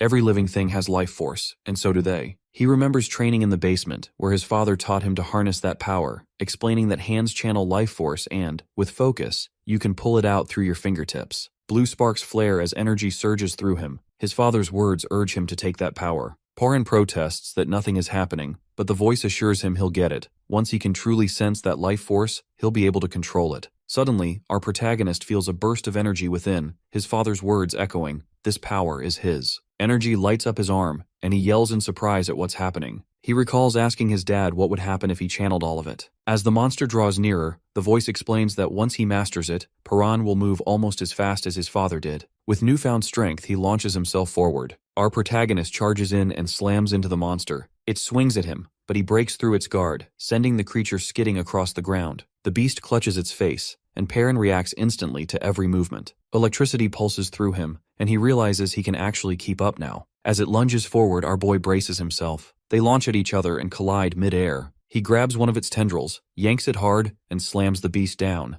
The monster lashes out, but he dodges, leaps up, and delivers a punch so powerful it cracks the ground and sends lightning flashing. He checks to see if it's over, but the creature's arms begin to split and grow, its body morphing. Paran realizes it's protecting its weak spot, locking it away, and knows he needs to push harder. Sparks fly from his fist as he digs deep, memories of his lost friends fueling his determination. Lightning surges through every vein as he lights up, lifting his head and daring the creature to attack. The monster screeches and charges, slamming its arms and tendrils at him. He advances, undaunted, even as it towers over him, preparing to strike. The thought hits. If he'd been this strong before, perhaps none of his friends would have died. Gathering all his strength, he unleashes a devastating punch, an explosion of light and force, then collapses, exhausted. Somehow, he manages to stand just as the monster comes back for more. Suddenly, he spots a glowing core fragment still inside the beast as it snatches up one of the wounded survivors. He shouts for it to stop, struggling to tear away the tendril as it leers down at the helpless people. The creature grabs him by the throat, and as his gaze falls on a friend's lifeless body nearby, his mind goes numb. In that moment, only one thing is clear. He wants to end this monster. Perrin's eyes glow red as he seizes its limb, preparing for what comes next. Paran grabs the monster's limb, yanking hard and locking it in place. The creature snarls and thrashes, jaws splitting wide to reveal far too many teeth, but his grip only tightens. Its entire body whips back and forth until there's a sharp, bone-cracking sound as our protagonist gives a fierce twist. The beast stumbles and he keeps pulling until the limb breaks apart in his hands. He steadies himself, red energy swirling around him, eyes glowing as his aura erupts outward, swallowing the monster's scream. Without hesitation, Paran charges into the chaos, his form blurring as he rushes the creature. It shrieks, teeth rattling. Meanwhile, survivors creep through the area with a map, checking their surroundings. One thinks they're close.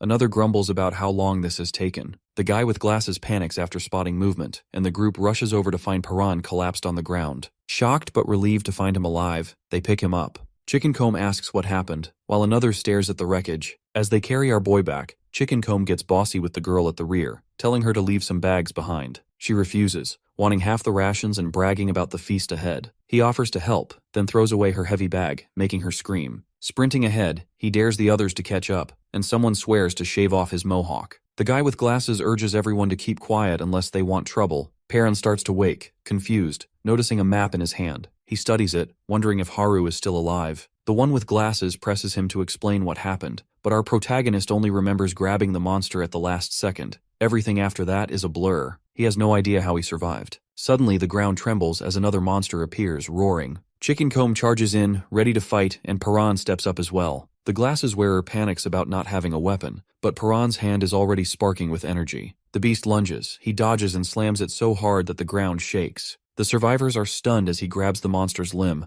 lightning crackling through him, and shatters the glowing core to pieces. When the dust settles, Chickencomb grabs him, peppering him with questions. At the shelter, a few older men work with radios, frustrated by the lack of response. Bayom tells them to wait, hoping something might come from the government. They're worried because the supply team hasn't returned yet. Haru sits in silence, sleepless, waiting for Paran. When Bayom spots movement outside, everyone starts whispering as the supply group finally returns. Haru's eyes widen when she sees him being carried in. A survivor reassures her as Paran stumbles to his feet, and she rushes forward, hugging him in relief. She admits she ran away, but he still survived, and she breaks down in tears as the others watch. The supply run brought back 7 days' worth of food and some medicine, but the cost was high. They lost 2 people. When Paran wakes, Haru greets him. He says he dreamed that someone hugged him, but she brushes it off as just a dream. He notices her wounded legs, but she jokes that he looks even worse. He replies that he heals quickly, and she calls him a monster before quickly apologizing. Haru says they're opposites. She's always run while he's always fought. She admits she's always hidden her cowardice, but now she accepts it. She's a coward, but she's choosing to fight and wants to change. A little girl appears. Haru is shocked and apologizes for leaving her before, wishing she'd spoken up sooner. The girl holds out a hairpin,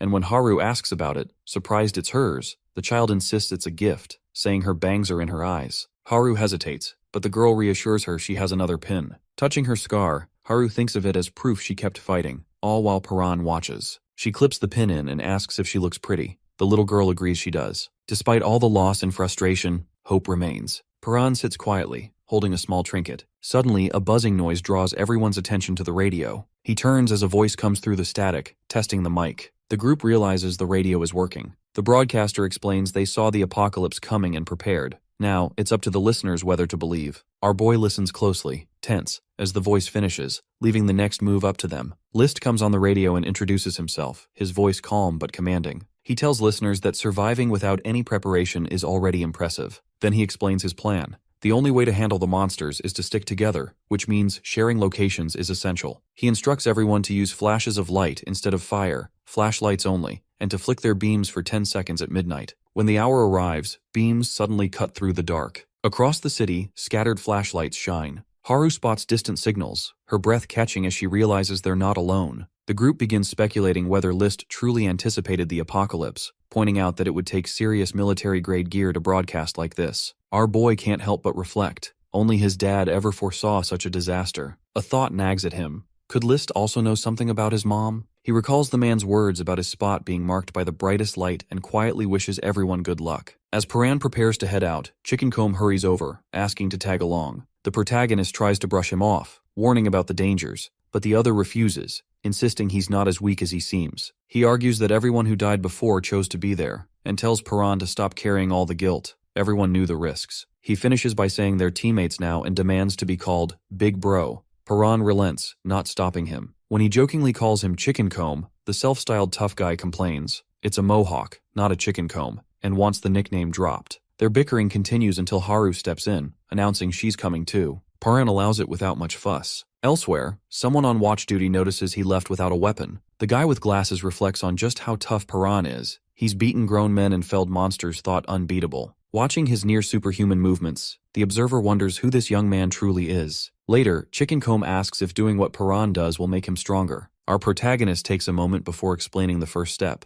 learning to sense life force. Confused, the other presses for clarity, and Paran likens it to the body's natural energy. He admits he hadn't believed in it either until he felt it for himself. Suddenly he freezes, halting the group. Haru tenses, asking if it's a monster and if they should run, but Paran shakes his head. A woman stumbles into view. He realizes the presence he sensed wasn't a monster, but a human. The stranger begs for help, her voice breaking as she says her family is trapped under rubble after fleeing monsters. She promises she'll do anything if they save her loved ones. Chickencomb asks again if the woman really means anything, and she nods. Haru insists they have to help her, but Paran questions if they're truly the only ones who can. She confirms it, saying that's why she came to them. Our protagonist senses there are more people nearby, and she admits she was hoping to lure them to her base and ambush them, but claims it doesn't matter since there are plenty of others to deal with. Chickencomb complains that he can't get more favors from her. He was hoping for 10 in return. The woman suddenly demands everything they have, even their clothes. Haru refuses, but she threatens her, saying to hand over everything unless she wants to die. Thugs step forward demanding their stuff. Chickencomb starts to undress, dropping his jacket as he hands it over. One of the goons bends down to grab it, mocking him for being so scared. Suddenly, the loudmouth knocks him out, puts his vest back on, and asks our boy how he looks. Paran prepares for a fight. The woman orders her crew to kill them quickly. One thug charges with a knife, but Paran catches the blade mid-swing and twists it back into him, dropping the attacker instantly. Chickencomb shouts, daring the rest to take him on.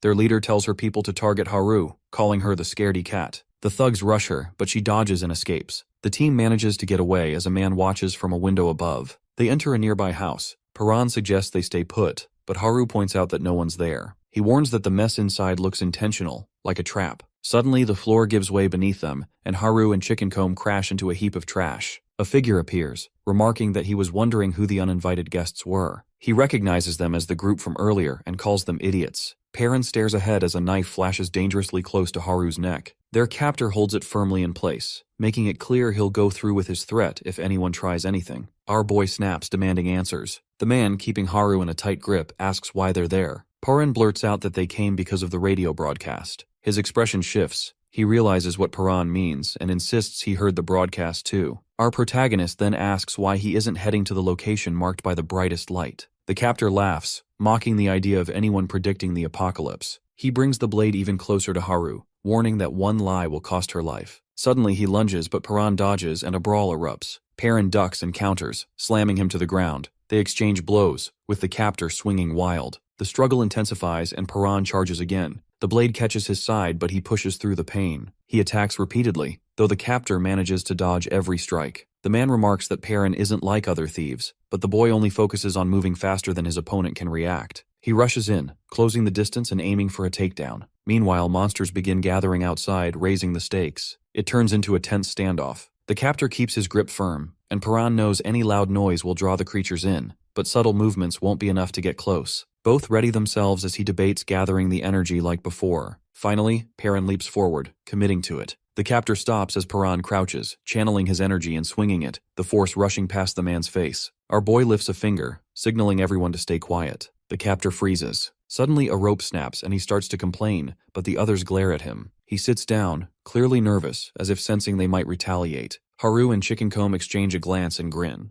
When he asks what's so funny, they tie him up tighter and spin him around. He protests loudly, but Haru laughs and calls for another spin. The man demands to know what they want. Perrin explains they're just heading to the broadcast and gathering supplies. He doesn't believe it, but our protagonist assures him they'll let him go later. They're not taking any chances after what happened before. When the captor asks how Paran moved so fast, he dodges the question. Suddenly, a noise above draws everyone's attention. They look up to see a ripped-apart corpse lying nearby, close to a monster's remains. Chickencomb and Haru freeze, but the man calmly says it won't attack. It's his sister. He repeats himself, explaining she's barely hanging on, still alive. Haru asks how that's possible, and he describes her injuries, admitting those wounds should have been fatal. He believes the monster attached to her is keeping her alive by leeching off her life. Haru wonders if that really counts as being alive, thinking of her own brother as she watches the suffering woman. Chickencomb asks why he doesn't just pull the creature off. He replies that he's tried everything, but the roots go too deep. Chickencomb then asks if they can kill it, and the captor laughs at the idea of there being an easy core to break. He says he's tried everything, but these monsters don't have a weak spot like that. The conversation falls silent. The man tells everyone to leave, but Haru warns that if he tries anything, they'll just spin him again. Perrin cuts him free and heads out, telling the others to follow. Their former prisoner watches from inside, muttering about the strangers passing through, claiming they know how to kill the monster attached to his sister, but he doesn't believe them. He asks his sister if she heard any of it, then notices a teddy bear nearby. He picks it up as a rope creaks and stretches. Meanwhile, our protagonist wonders if the situation is a trap. As he turns around, realization hits, and he mutters, "It's them again." Across the room, a creature rises from beneath the floorboards. Paran grips a knife tightly, a doll lying on the floor beside him as he faces a massive, shadowy figure. His vision turns red, sparks of energy flickering across his eyes. Suddenly, a horde of eerie creatures emerges ahead, multiplying the danger before him. He's frustrated. He already burned through too much energy earlier, and now the monster's grip is draining his strength even more. As that energy slips away, our boy's eyes fall on the doll, and he remembers the promise he made. He reminds himself to keep that promise no matter what. Memories flash through his mind. He walks along, answering a call and promising he won't be late. In another place, his sister listens in, anxious, asking how many chances he has left. The captor's voice rings out, "None." He's always had this unusual talent. The vision shifts. Glimpses show Jingu with glowing eyes, scanning possible futures, able to predict outcomes to any event. During matches, he always takes the win, but never looks satisfied. When someone asks why Jin isn't celebrating, he admits he saw it all coming. On a phone call, he's reminded about their promise to watch a show together. He explains his ability. He simulates every scenario by simply observing. When a biker loses control and heads toward him, Jin steps aside, lands a hit, and the crash unfolds behind him. He admits that while his power lets him predict things, overusing it leaves him exhausted and always ends in a headache. When asked about the crash, he brushes it off. His sister calls, asking what he went out to buy, unaware that it's for her birthday. Holding the doll, his phone buzzes and an uneasy feeling sets in. People around him are looking up, so he follows their gaze and sees a massive dark sphere hanging in the sky. Shaken, Jin watches as a monstrous thing with twisted limbs descends. He suddenly realizes his predictive power is useless. He can't see any futures, only chaos and monsters everywhere. He notices the disaster unfolding nearby.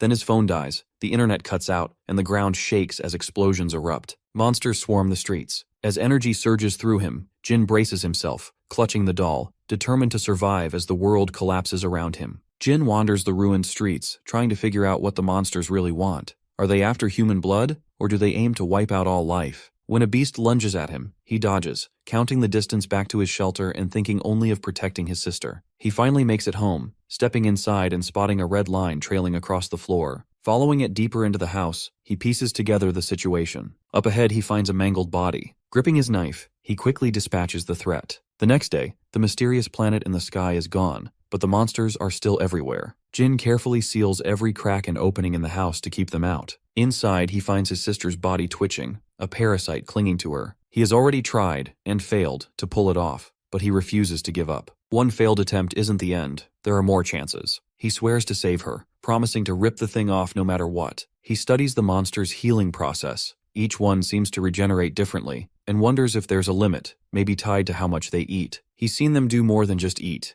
Maybe that's what really drives them. If he can force the parasite to keep healing, maybe it'll eventually wear itself down and die. He keeps trying to sabotage its regeneration, but the creature remains stubbornly attached. Jin knows he needs a better plan. He considers ways to disrupt the healing, maybe by hitting it repeatedly until it can't keep up. Later, he uses a telescope to watch monsters outside, noticing they're always drawn to fire, even through barriers, but that's too risky to try. He experiments with hydrochloric acid. It slows the healing, but doesn't kill the parasite. He dissects a few captured ones, searching for any weak spot. Acid, liquid nitrogen, nails, none of it works. Frustrated, he tells his sister he's out of ideas and unable to kill the parasite. He begs her to give him a sign if she's still in there. Suddenly, a rope goes taut. Looking down, he finds Chicken Comb and Haru hanging upside down. Back in the present, Jin struggles against the monster's grip, feeling like this is the end, and there are no more possibilities ahead. Suddenly, Paran appears and crashes into the beast. Sparks of electricity shoot from our protagonist's hand as he prepares to strike. Paran slams the monster to the ground. Jin's eyes lock onto the core in front of him,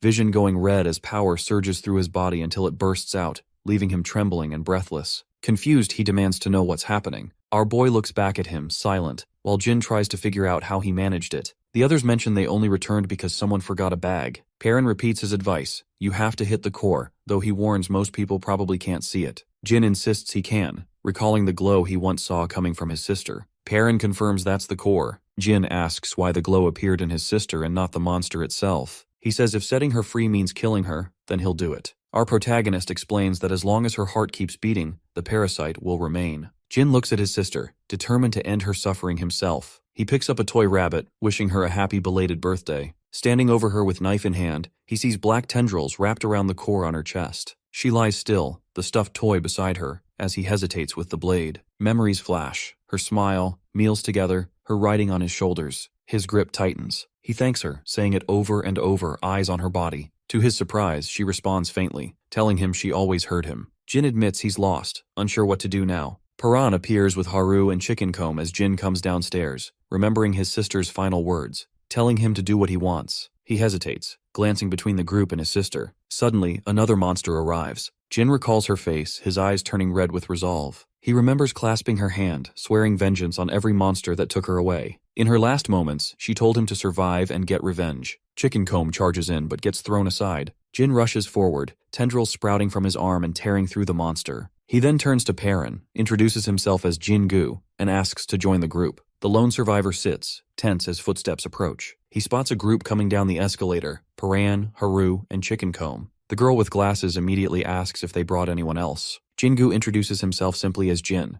Haru lists their finds: food, medicine, and a more detailed map of the area, stopping only when a cliff blocked their way. Jin is surprised this spot hasn't been raided by other groups. The survivors wonder aloud if anyone else is even out there. He informs them there are 3 groups in the area, and one of them hunts other survivors. Haru realizes that this is the same group they encountered before. Jin says they'll have to cross that territory to get around the cliff. Chicken Comb mentions that the woman from that crew still owes him a favor. They debate taking a different route, but Jin argues it would be risky and take too long. He insists he's got it under control and warns the group not to reveal our protagonist's bunker training to anyone. The others bristle, questioning who put him in charge, but he claims he's the smartest one here. Later, Paran is training, weighed down with heavy gear, his eyes sharp and focused. Jin asks about his strength, and our boy explains he trained in the bunker his whole life. Jin presses for details about his routines and what he used to eat. Paran, uncomfortable, asks him to stop, but the questioning doesn't let up. Finally, the young fighter says he hides out here and asks how Jin even found him. Jin replies that he followed a light, and that now he can see the life force in people, including Paran. This reminds our protagonist of something his dad used to say. Jin wants to know how the man knew about life force and why he built a bunker in the city to train his son. He calls Paran's dad a lunatic. Memories stir. His father wasn't always like that. At first, the man supported Paran's dream of seeing the surface, but eventually became obsessed with prepping for the apocalypse, which led the boy to rebel. Jin suggests maybe the father already knew about the monsters or the apocalypse in advance. Paran admits it's possible. Jin asks if he's certain his dad is dead. Paran recalls watching him fall from a great height with monsters diving after him. Jin points out that doesn't necessarily mean the man is gone, and that Paran may never know for sure. Paran sits on the floor as Jin suggests that his father might still be out there. Our boy replies that if his dad were alive, he'd already be here looking after him. Jin agrees, then shifts the conversation, asking how he moved so quickly during their last fight. Perrin demonstrates the move, confirming if that's what Jin meant. He explains that you have to focus your life force into your fingertips,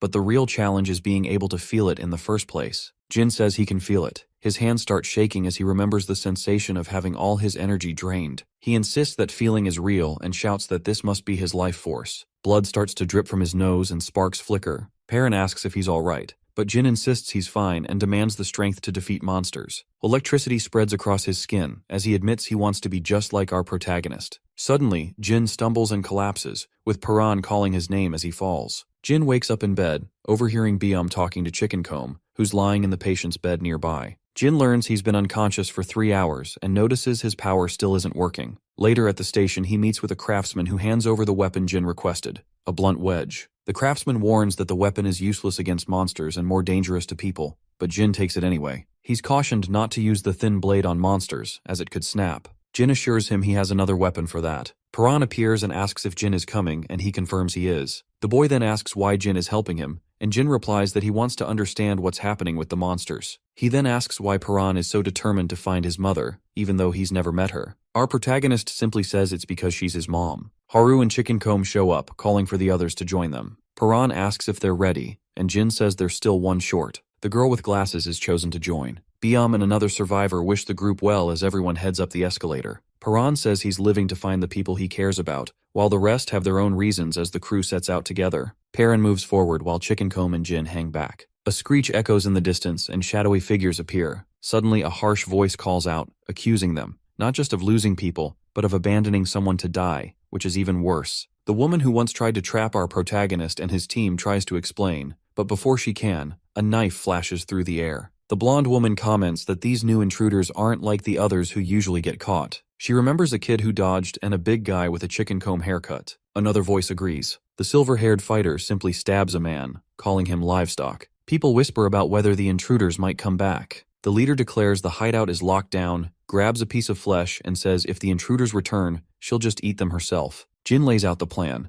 They need to cross the thieves' territory, which is divided into 3 zones, without being caught. He insists that everyone must sneak through, no fighting. Chickencomb is excited by the challenge, but Perrin doubts they can all make it through undetected. He says he could probably do it alone, but isn't sure about the whole group. Jin grins confidently, assuring them that if they follow his instructions, everything will go smoothly. Our boy notes that he could always sense life while in the bunker, but Jin only developed that sense after getting captured. Chickencomb points out they're short-handed. The girl with glasses arrives, and Jin suddenly grabs her bag, catching her off guard. He warns everyone that they're now at the edge of the thieves' territory. Showing the map, he explains the hand signals. A pointed finger means go. Avoid enemies at all costs. A clenched fist means attack. A retreat signal means run if things get dangerous. And touching his chin is his signal for lying. Perrin questions the odd signal, asking when they'd ever use it, but Jin says it's just in case and probably won't matter, urging everyone to keep moving. Chickencomb backs him up. They carefully creep through the ruins with Jin leading them to cover whenever he spots thieves nearby. The thieves, meanwhile, are distracted, whispering about finding a hidden box. Jin tries to signal the group, but Chickencomb misreads it and charges at the thieves, knocking one out with a punch and fighting another. One thief yells threats and gets ready to fight, but our protagonist grabs and restrains him. The girl with glasses explains that Jin's signal meant to sneak past, and she scolds them for blowing their cover, even though they won. Chickencomb admits he misunderstood the signal. Jin says it's alright since there aren't more thieves around, but now they have to decide what to do with the ones they caught. Haru asks if Jin is really going to kill them, and he prepares to do so. Perrin intervenes, blocking him and arguing that there's no reason to kill. Jin challenges him, saying thieves wouldn't hesitate to kill them, so it's safer this way, but the boy stands firm. He says he doesn't want to kill anyone, and every time someone is about to die, he feels terrible. Jin questions whether Perrin is really willing to risk everything over his feelings, warning that if they get caught, he'll never find his mom. Perrin stays silent, then insists they leave before the thieves wake up. Haru agrees, saying there's no need for killing. Jin tells everyone to move on. They go deeper into the territory, and more people begin to appear. Suddenly someone demands to know who they are, pointing out they've never seen them before. A guard spots the group and immediately questions them for being strangers. Jingu warns everyone that they're way too deep in enemy territory and should get out. The guard shouts, demanding to know what they're doing crouched there. Chickencomb blurts out that they're crouching because it's a top-secret mission. When the guard asks who he thinks he is, the loudmouth tells him to recognize the Mohawk. The guard pretends he remembers, and Chickencomb drags him away while the others watch. Jin tells the group that if they get separated, they'll meet back at the base. Perrin checks with Haru about how far in they are, and she says they've just made it to the middle of Zone 1. They enter a building where our boy notices the windows are barred. Inside, a prisoner behind bars begs them to let him out, insisting he isn't with the bad guys. Soon, more captives appear, terrified and convinced they're about to be eaten. Jin asks if they mean eaten by monsters,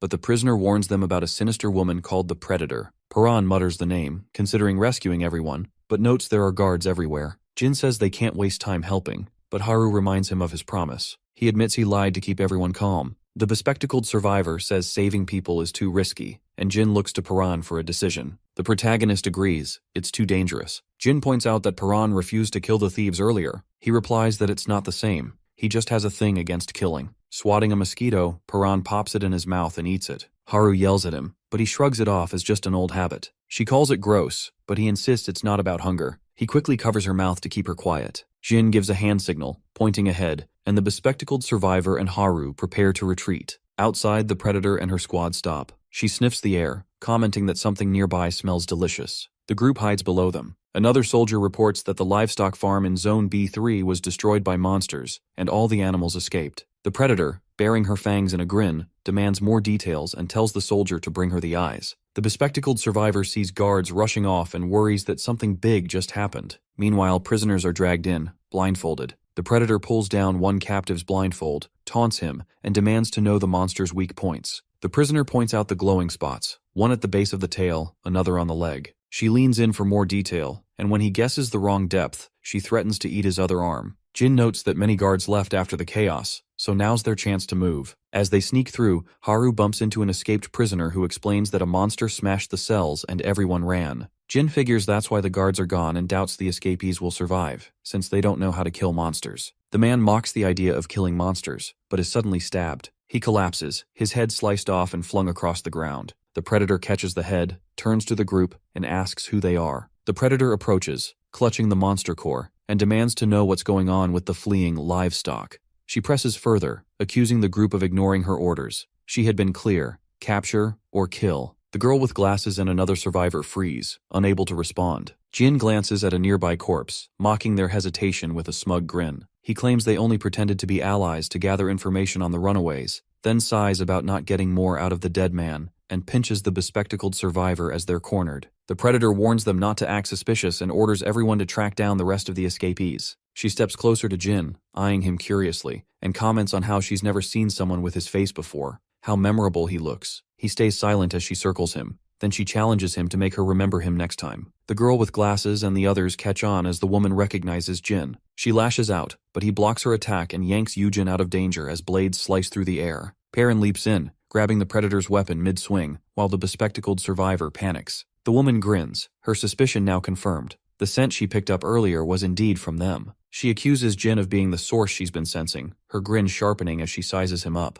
Wondering aloud why she should bother chasing livestock when the group in front of her seems much tastier, she lunges at him, demanding a bite. Jin throws his blade to block, but she ducks low, slides past, and tries to escape, only to find him already blocking her path. Our protagonist points forward, earning mockery from the Predator as she hurls her blades, daring him to take them. Steel rains down, but he focuses, and just as she thinks she has him, Perrin snatches the blades midair. The bespectacled survivor stares in shock as our boy takes control, grabbing, spinning, and redirecting each weapon in a blur, throwing the woman off balance. She falters, stunned, as he bites through a blade with his teeth and seizes more knives. He hurls them back in rapid succession, forcing her to scramble to block the onslaught. When Perrin grabs her by the hand, she clamps down on his arm, laughing and calling him her favorite, his scent the most appealing. Haru mutters that something smells odd, like something burning. A flame flickers in the woman's hand before she throws it, but the fire fizzles out. Jin sneers, telling her it's too late now. The Predator shouts at everyone to fight for their lives as heavy footsteps echo from behind. Out of the shadows, monsters surge forward. Perrin and the bespectacled survivor steel themselves, ready for the oncoming attack. Everyone's either prey or predator. Another hunter creeps nearby. A lion feeds, and the endless cycle of eat or be eaten continues. Humans were once at the top, but that doesn't last. Suddenly, monsters appear, far more intense than anything before. The old food chain is shattered because these creatures now rule. The predators glare at whoever's left. Our team lifts their heads, catching the attention of the main predator. She notices something different in their eyes and challenges them,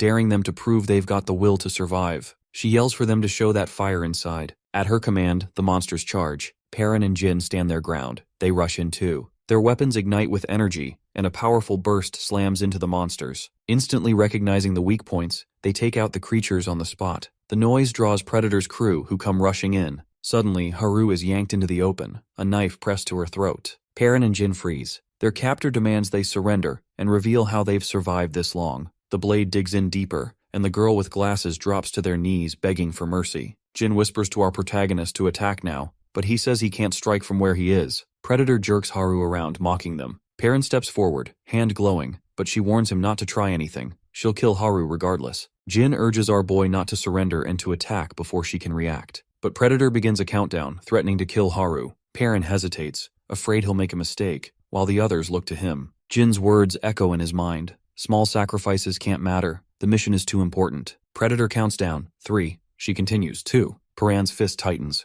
Haru braces herself. On 1, he unexpectedly surrenders. Predator shouts for her crew to seize them. Chains snap around Perrin and Jin as they're dragged away, and the gang locks them up. The gate slams shut, sealing them inside a dark cell. Now, our protagonist sits tied up in the shadows. He hears footsteps approaching. The Predator enters, telling him to stay alive. Perrin is confused, but she says she didn't expect him to understand. She's just the messenger. He demands to know where his friends are. When he asks about them, she coldly says she's already killed them. Perrin sits in his cell across from the Predator, admitting that he killed those people. She tells him to say it again, laughing, and then asks if he plans to kill her too. The woman grins, continually prodding him, pointing out that his reaction proves those people were his friends. She brings up how he hesitated earlier because of that girl. Our protagonist figures he had a 50-50 chance. He's gotten lucky before, but back then, a mistake meant someone died. He reflects on how he used to be weak, and though he's stronger now, doubt creeps in. Maybe all this strength has just made him reckless and dangerous to those around him. He remembers father's words about not getting close to people, and the lesson finally clicks. Impressed by his abilities, Predator starts questioning him about his powers. She tries to figure out how he knows all the monsters' weak spots and even suspects he might be one of them. Perrin just stares back as she wonders aloud if he's really like the others. She demands to know how he can see weak points. He blurts out a question, asking if someone told her about that too. He wonders if she got the information from someone else. Maybe whoever's spreading it is connected to his father. She responds by kicking him in the face, demanding answers again. Perrin glares back, snapping out a defiant response, but she isn't fazed and claims she's got all the time in the world. She then questions him about where he's from, pointing out how clean his clothes are compared to everyone else's, and notes how healthy his group looks. She demands to know where their base is. Our boy lunges at her, baring his teeth, but Predator slams him down and teases him about being hungry, saying she's not about to be lunch. Perrin swears he'll never talk. She laughs, calling him livestock. As she keeps hitting him, Predator questions whether he's even human. She turns to one of her men for an opinion. The man says he can see this inner light in people, just like in monsters, and sees it in her too. Looking at Perrin, he says his light is especially bright and radiant. Predator mutters that it must be life force and declares that he smells delicious. He's definitely the most interesting one here. Another man interrupts, warning that food supplies are low, tensions are rising, casualties are increasing, and people are demanding executions. He urges her to find the group's base, but Predator shrugs it off. Instead, she grabs Perrin again, pressing for answers. When he refuses to talk, she proposes a game. Stuck in her grip, he glares back. She slashes him, watching how quickly he heals and taunts him to keep going, laughing about how long she can drag this out. He endures the repeated beatings and cuts, healing each time only to be hurt again. While our protagonist lies battered on the floor, footsteps approach. A man whispers for him to keep quiet. Perrin recognizes him.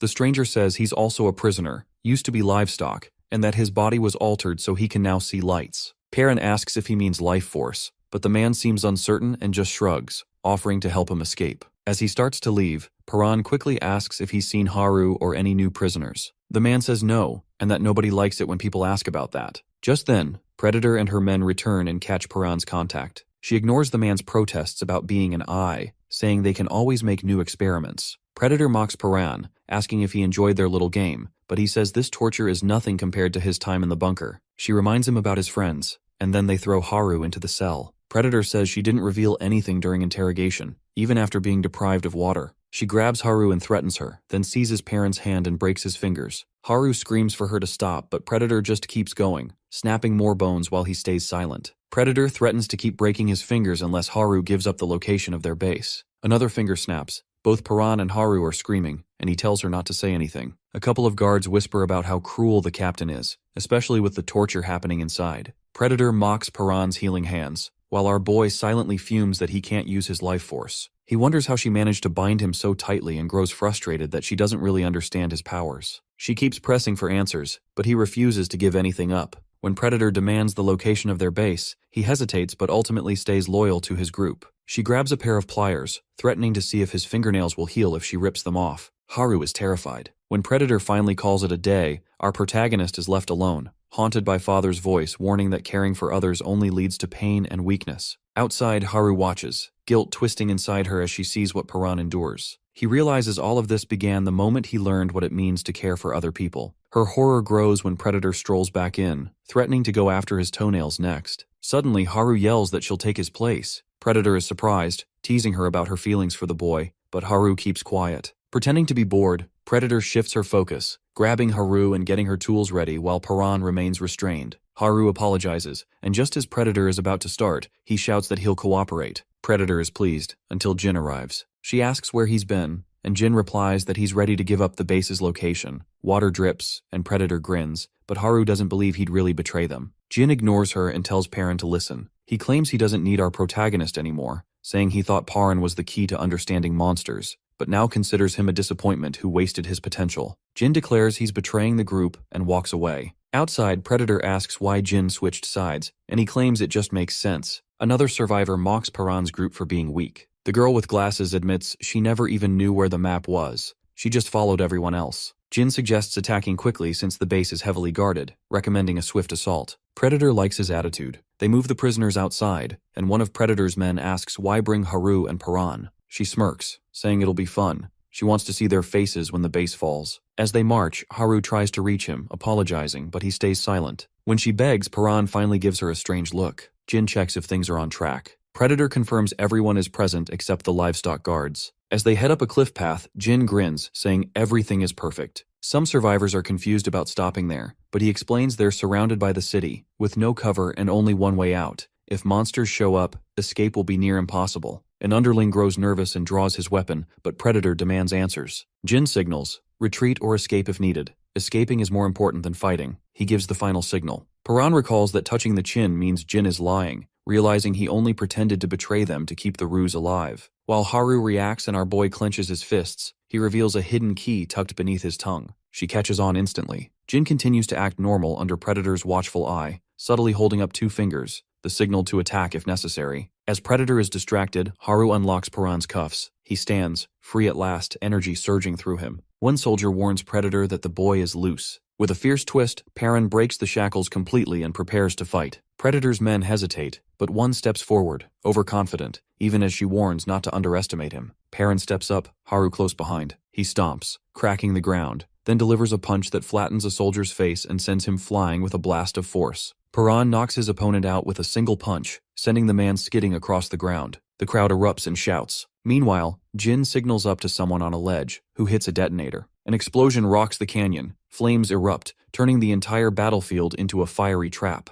Amid the chaos, people struggle to regain their bearings. Suddenly, monsters begin charging out of the blaze, roaring. The Predator orders a retreat, but panic sets in. Every exit is blocked by walls of fire. She shouts for someone to bring her the eye and commands her group to kill anyone in their way. Haru tenses as the huntress looks her way and grins, but then something shifts. A light awakens inside her. Her eyes begin to glow as power surges through her. She dodges the Predator's attacks with incredible speed, surprising both herself and her enemy. Using her fear as fuel, Haru launches a counterattack, moving so quickly the woman can barely keep up. Their eyes meet, and Haru calls out Paran's name. The Predator turns as our boy approaches, but someone with a blade suddenly intercepts. Paran blocks the strike, shifting the focus. As he gets closer, the enemy leader tries to react, but Haru grabs him and urges him to leave. The monsters are closing in fast. She insists they need to get out, and he agrees. The Predator stands her ground as the flames creep closer, but our protagonist kicks her away. He and Haru exchange a look, but behind them, their foe rises again as her people shout for her. Monsters begin attacking the survivors. The Predator tells everyone to run and calls for the eye as her crew scrambles. Amid the chaos, Jin calls out Paran's name. He responds, then punches Jin. Paran accuses him of revealing their secret about life forces. Jin admits it, explaining that's why he told the others to bind his fingers. When Paran asks why, thinking back to the torture, Jin insists it was the best move for him. He realizes Jin meant it, and the other boy confirms he never liked Paran, blaming him for being indecisive and saying he doesn't deserve his powers. Perrin asks why Jin didn't dodge if he hates him so much. He could have avoided that punch. Jin says nothing. Finally, Jin admits he needs Paran. The young fighter is silent for a moment, then says Jin annoys him. Jin retorts that the feeling is mutual. Paran offers his hand, telling him to get up unless he wants to die here. Jin finally takes it, making it clear he has his own agenda, even with monsters and chaos all around. Survivors grab their weapons as orders are shouted to hold the line. The Predator demands to know where the eye is. Her crew responds that they've got him, and a soldier says someone volunteered. She praises the volunteer, promising rewards, as a young man steps forward. Chickencomb watches as the boy pulls down his sleeve and says he can finally see again. Back then, Chickencomb was taken to a place where a monster was kept, all tied up, while a man watched with him. The man explained that the experiment almost never worked. Most people died if they couldn't handle monsters. He asked if Chickencomb was really sure about this, noting that usually only livestock were subjected to it. But the Mohawked fighter was determined. He wanted to keep up with Paran and Jin, and didn't want to fall behind. Afterward, Ai realizes he can now see the monster's weak points. The Predator yells at him to point them out. He turns defiantly and asks if they really think he's going to help. He refuses, mocking her. One of the enemies recognizes him as the same guy who attacked them earlier. Nearby, another teammate panics, begging the Predator for forgiveness after mistaking Chickencomb for an ally. She laments that they don't have any eyes left. A monster approaches, and the leader steps up, surrounded by creatures. She declares she'll be their eye now, knowing that if she fails, she's dead. Elsewhere, Perrin faces Haru. She reminds our boy that he always wanted to make the best choice and questions whether this plan is really what he wanted. Jin explains that since Paran surrendered before, luring their enemies out of the base was their only shot at wiping them out. Haru argues the plan is reckless and could get everyone killed. Jin insists he's seen a future where they all make it out. He's picturing everyone escaping together. Suddenly, a monster appears in front of him, and he readies his blade. Haru is chased by another, and a survivor is taken down. The team witnesses the chaos as a massive creature bursts up, its body exploding outward. Everyone prepares for the fight. Jingu grips his weapon. Haru, determined, says they can do this. Paran's fist crackles with electricity as he declares he's ready. He charges in, attacking the monsters. One of them roars as Jin takes on another. Perrin dodges and counterattacks, while his friend uses predictive abilities to evade and target the monster's cores, knowing he must destroy them. Then, one monster reveals a swirling center. Jin is hit with a sense of déjà vu just as the core glows red and fires a beam directly at him. The beam pierces through his body. Jingu freezes as the monster's fiery swing nearly slices through him, but Haru bolts forward, tackling him out of the way, just as the laser crashes into the ground. Dazed, he stumbles, surprised to still be alive. She grabs his arm, saying she thought he was in trouble. Together, they slide back, narrowly dodging the monster's follow-up attack. As the beast bears down on them, Jin grips his weapon, realizing this creature has power like Paran's, the kind that can alter fate. He braces himself, clutching his sword, knowing he'll never have that same strength, but determined to find some way to defeat it. Meanwhile, our protagonist is hammering the beast with punches, dodging its regenerating limbs, and relentlessly attacking its core. He knows if he runs out of strength, he might collapse, so he needs to end this quickly. The monster's arms lash everywhere, but he manages to avoid being caught, breaking bone and tearing flesh. Energy surges through his fists as he smashes through to the glowing core. Jin stands ready with his blade, waiting for his opening. When the heart is exposed, he charges in, weaving through flailing limbs, and drives his blade deep.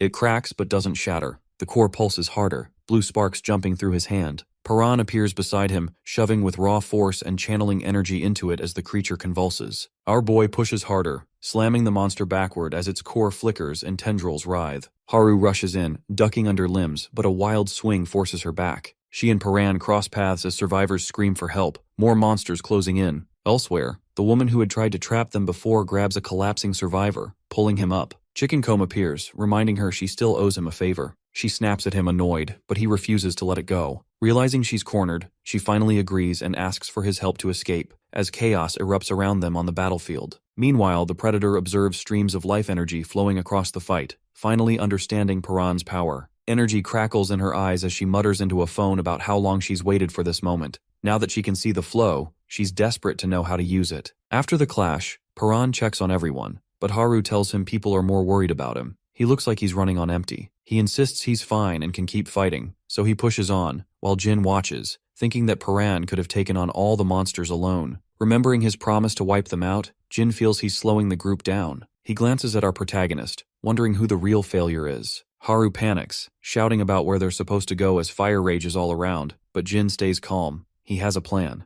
He's mapped out a route through the canyon, and when she asks how, he reveals he made a deal with the livestock prisoners. Perrin recalls someone mentioning a rescue mission and realizes Jin is at the heart of it. Our protagonist hears Jin say this was the best option he could manage. With that, the group sprints across burning ground, leaping into the canyon. Chicken Comb and the woman appear, and he greets them. Haru is immediately suspicious about why the newcomer is with them now. Chicken Comb asks everyone to pause, and the woman pleads to join. Jin warns her not to mess things up, or she's out. The girl with glasses joins too, so the squad moves together. Perrin and Jin slide down the canyon, monsters in pursuit. One drops in front of them and Jin shouts for everyone to keep running. Fighting here would only get them trapped. He tells the others to go ahead while he faces off with the beast. More creatures drop down, and our boy charges in, blasting through them as the rest of the group keeps moving. He and Jin push ahead, encouraging everyone to keep up. As they run, Paran reflects on his life force power. It makes him stronger but burns out quickly, working best in short bursts. He charges up before punching, taking down another monster. He realizes that holding the charge longer increases his strength but drains his energy faster. Before, he could barely last 2 minutes. Now he's improving by adjusting the output. He demands to know the way to the base, and Jin tells him, with the girl with glasses confirming she knows too. Suddenly, the ground cracks and the canyon shakes. The terrain collapses, sending everyone tumbling down. Jin realizes that a single misstep could have killed them all. Haru injures her leg and struggles to stand. Paran checks on her, asking if she can walk. She says she'll try. Meanwhile, one survivor tries to escape but falls, despite Jin's warning to be careful. Chicken Comb and the woman panic, thinking they're doomed without our protagonist. But Chicken Comb promises to protect her, urging her to stick with him. Suddenly, a monster's claw tears into her side. Jin calls for Chicken Comb as another creature attacks. Chicken Comb blocks with his weapon but is knocked down as more monsters close in. Haru's leg gives out, so Paran lifts her and runs, launching them both across the canyon as monsters close in. He shields her as they land, steadying himself as more beasts appear. He blasts another monster and, surrounded by noise and chaos, keeps running with her in his arms. Meanwhile, Jin fights off monsters, blades swinging. Chicken Comb defeats one creature but realizes the woman didn't make it, though she was a comrade, if only briefly. He calls Jin a comrade too, urging him not to fight alone. Together, they prepare for the next wave as monsters continue to attack. Monsters pour into the canyon, dropping down as Perrin stands firm, blocking their attacks before stomping forward. One beast charges, but our boy smashes through, throwing punch after punch until he knocks a core loose. He starts to feel the strain. One monster slashes his side, another clocks him in the face. Haru shouts for him to escape and save himself, but he refuses to leave. The protagonist steps up, declaring there's no way he's losing her now. Haru feels a surge of guilt, convinced his pain is her fault, haunted by memories of what he's endured. Paran is hurting but keeps fighting, thinking about how meeting her changed him, while she's convinced everything that's happening is because of her. She cries out, blaming herself for his suffering and torture.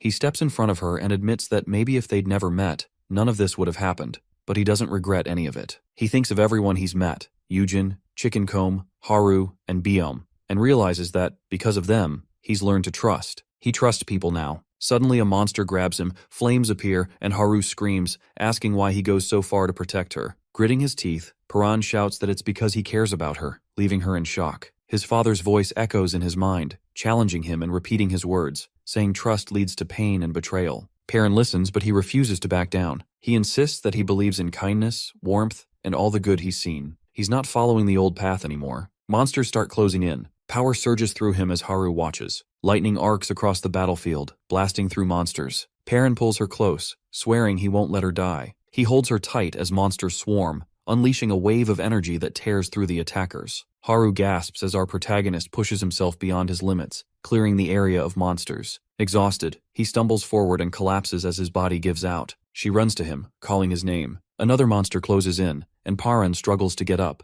admitting he's out of energy before falling again, the creature looming over them. A memory floods his mind. Little Paran, hearing his father's voice warning that his heart would bring pain and telling him never to go to the surface. His dad said that his heart would always pull him toward others and get him hurt, so he could never be allowed outside again. But he also said that if Paran ever decided to chase his dreams, he'd have to grow stronger even than his dad. Back in the present, the monster draws closer. Haru watches anxiously as his father's voice echoes. He must become strong enough to face any storm and go after what he wants. Summoning all his strength, our boy forces himself up, lightning gathering around his hand as his dad's words ring out, "Sky's the limit." Power erupts as he slams the ground, sending energy everywhere. Paran grabs the monster's power, his father's words echoing about the strength in their blood, the blue flame. He rips the core free as the enemy repeats, "This is the power of the blue flame." The monster's core flickers as Jin stands nearby, watching. Chicken Comb explains that he can now spot weak points, thanks to the experiment they went through. He calls it the life force, insisting it exists inside them too. As the creatures close in, Jin keeps his distance while the Mohawked fighter charges in. He notices that Chicken Comb is attacking wildly instead of targeting vital spots. Realizing this reckless approach will only get him hurt, the brawler yells for Jin to stay back. He wants to handle the monster himself, leaving his comrade frustrated and worried.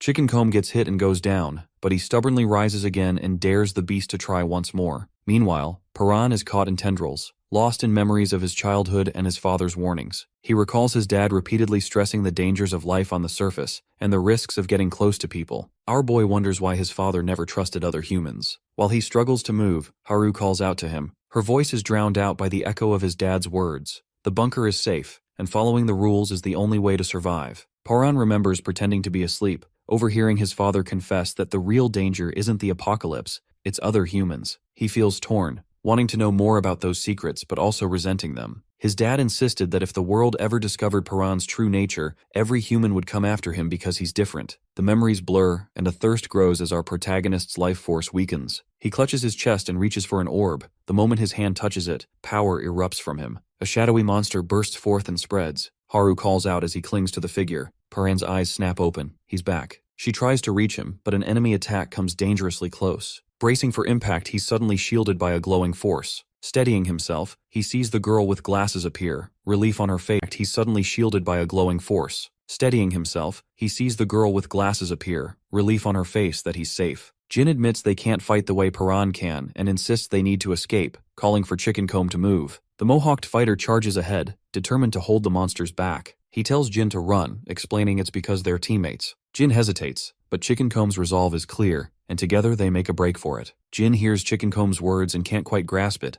Is he really willing to throw his life away for something so simple? He grips his sword tightly. Suddenly, a monster's arm swings at the Mohawked fighter. Jin shouts a warning and dashes in, his blades clashing against the attack. He blocks hit after hit, running survival scenarios in his mind. He realizes that if he bailed now, just like Chicken Comb suggested, he could still escape before the monsters close in. Yet he thinks about how Paran never follows the expected path and always finds his own way. He admits to himself that he's always just been an observer. Memories of losing his family to monsters flood in, and how he only gave up when every option was exhausted. Steadying his grip, he swings hard and lands a solid hit on the enemy, telling himself that if he had our protagonist's kind of power, this fight would be easy. He shouts that he could have shaped his own fate. Chicken Comb calls his name as monsters close in. Jin admits he's powerless, nothing like Paran. He resigns himself, thinking maybe this is the only way he knows how to survive as the beasts surround him. But then he stops, questioning why he's even living like this. His sister's face flashes in his mind, and her words echo in his memory. He remembers the promise he made to her, to get revenge and wipe out every last monster. Surrounded, Jin tightens his grip on his blade. He charges at the creatures, deciding in that moment that lacking power isn't an excuse. He must get stronger, no matter what, and take them down. He realizes he doesn't have to follow our boy's path. He can forge his own way to live and fight. Facing the monster, he recalls Paran's advice about channeling power from his fingertips and tries to harness his own strength. He stomps forward, feeling something different ignite within him. Determination turns into strength, and he lets it flow, swearing to destroy every monster. He thrusts his hand forward, energy exploding toward the enemy. Exhausted but focused, he draws willpower from his old promise and the memory of his sister. He imagines Paran beside him, both their powers blazing, and steadies his hand. Sparks shoot from his palm as he blasts the creature's chest. The monster explodes, torn in half by the attack. Jin clenches his sword and braces for more. He stomps ahead, slashing through monsters as they swarm from every side. Each hit lands true, until all the beasts are left in piles on the ground. The girl with glasses stumbles forward, dragging Paran along. As they move, he spots movement. Chicken Comb and Jin are still alive. They walk over and she asks what happened. Chicken Comb says they barely made it out thanks to Jin, but falls silent when she asks about the missing woman. Haru suggests they get out of there, but the bespectacled girl warns that someone is waiting up ahead.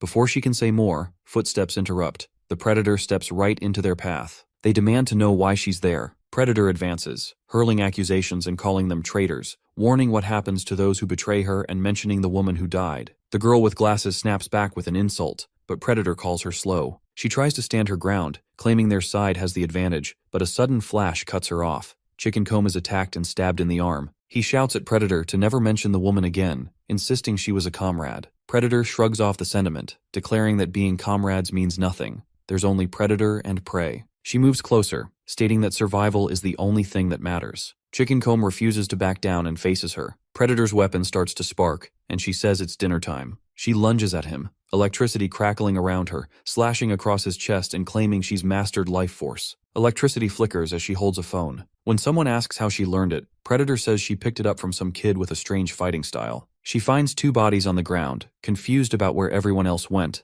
then realizes they've all run far away. She remarks that she can just follow the trail of blue energy to find them. Suddenly, a voice crackles through her phone, telling her to stop after hearing her mention blue energy. Predator gets annoyed, glancing at the bodies scattered around. Haru tries to warn her to stay back, but she scoffs, daring Haru to do something about it. Predator attacks, but Haru dodges and sprints away. Electricity snaps from her hand as she gives chase, calling Haru a pain. She grabs her by the hair, taunting about how much power is draining from her body, and promises Haru will never walk again. Our boy slashes at Predator, forcing her to let go, and she is surprised to see him ready to fight. Tossing Haru aside, she prepares to face him. Paran charges, but Predator dodges, sparks flying from her hand as she readies another attack. She goes all out, raining down blows and yelling for him to give her a good fight, saying she's finally found someone who can keep up. Then she offers a twisted deal. Even if he loses, she won't kill the others. Just cripple them so they can't run, promising to eat their flesh and use them for experiments. The protagonist stands back up, vowing to avenge everyone. Haru watches as he raises his hand. Predator demands he go all out, but then notices blue flames flickering at his fingertips. He focuses, forming a hand sign as blue energy sparks. Predator prepares for the fight. Suddenly she leaps in, slashing at Paran's hand and calling him boring.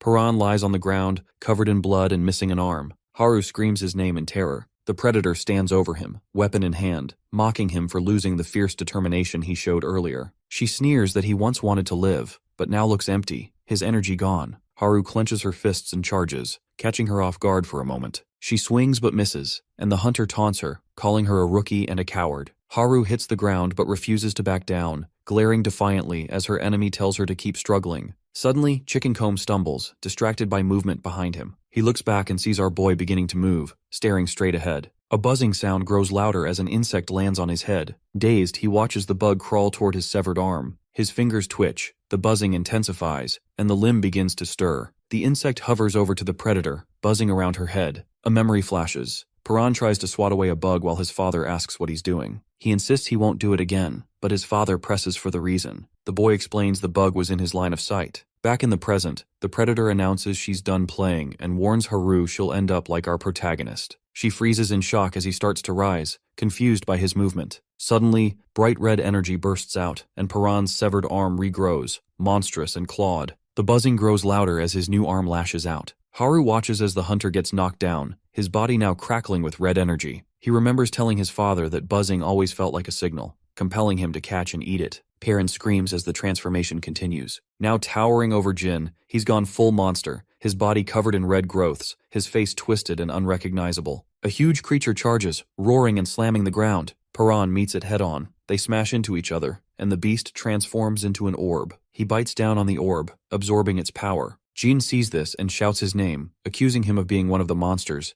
then fires an energy blast. Paran blocks it, his monstrous claws crashing into the attack. He advances, driving a claw straight through Jin's chest, then tosses him aside. Chicken Comb yells in shock, but our protagonist lunges at him, slashing viciously. Finally, he turns to Haru, grabbing her with that monstrous arm. He looms over her, and she struggles to break free from his grasp. Perrin bites down on Haru's shoulder, squeezing her as hard as he can. She smacks him on the side of the head, causing him to freeze mid-bite. Haru shouts his name, trying to snap him out of it, but our boy only growls and begins choking her. She fights back, landing a punch across his face. The blow jolts him. He realizes what he's done. The sparks of his monstrous transformation begin to fade. Paran stands, staring at Haru, who lies limp and bloody. He calls her name, glancing at the others scattered on the ground. The girl with glasses screams at him to stay back, calling him a monster. He looks around at the destruction, wondering if he caused all of it. The survivors watch in shock. A man hiding nearby blames another for not warning anyone, and panic escalates as Bayam approaches. Perrin spots him and freezes, recognizing who he is. As Bayam comes closer, our protagonist yells, warning the scientist to stay away and blaming him for the chaos. Bayam ignores him and moves past. Another survivor arrives, looks Paran over, and asks if he's a monster, but most people keep their distance. Then a hooded man appears. While someone questions if he plans to get close as well, the hooded man merely smirks. Biom and another person begin helping the wounded. Elsewhere, a man describes meeting Jin at a looter base and making a deal. He would save Jin if Jin helped free his friends, who were being kept as livestock. When asked, the man confirms he came from the same place Paran and his group were trying to reach. Chickencomb insists he's fine, though Biom flinches, suggesting he take a break if needed. Someone asks if the man came from the place associated with the radio broadcast. He says yes and wonders if Jin hasn't already explained things. The survivors inquire about both the location and the broadcast, but the man says it's complicated and promises it will make sense soon. He recalls being caught by looters while searching for survivors, then asks Biom about his friend's condition. Biom replies that they're alive but malnourished. Attention shifts back to Paran, as the man reveals he transformed into a monster and attacked his allies. Others confirm this, mentioning his rapid healing and how his arm regenerated, which surprised everyone. The man expresses relief that at least he managed to kill the predator, while Jin suspects Paran was unaware of his monstrous side.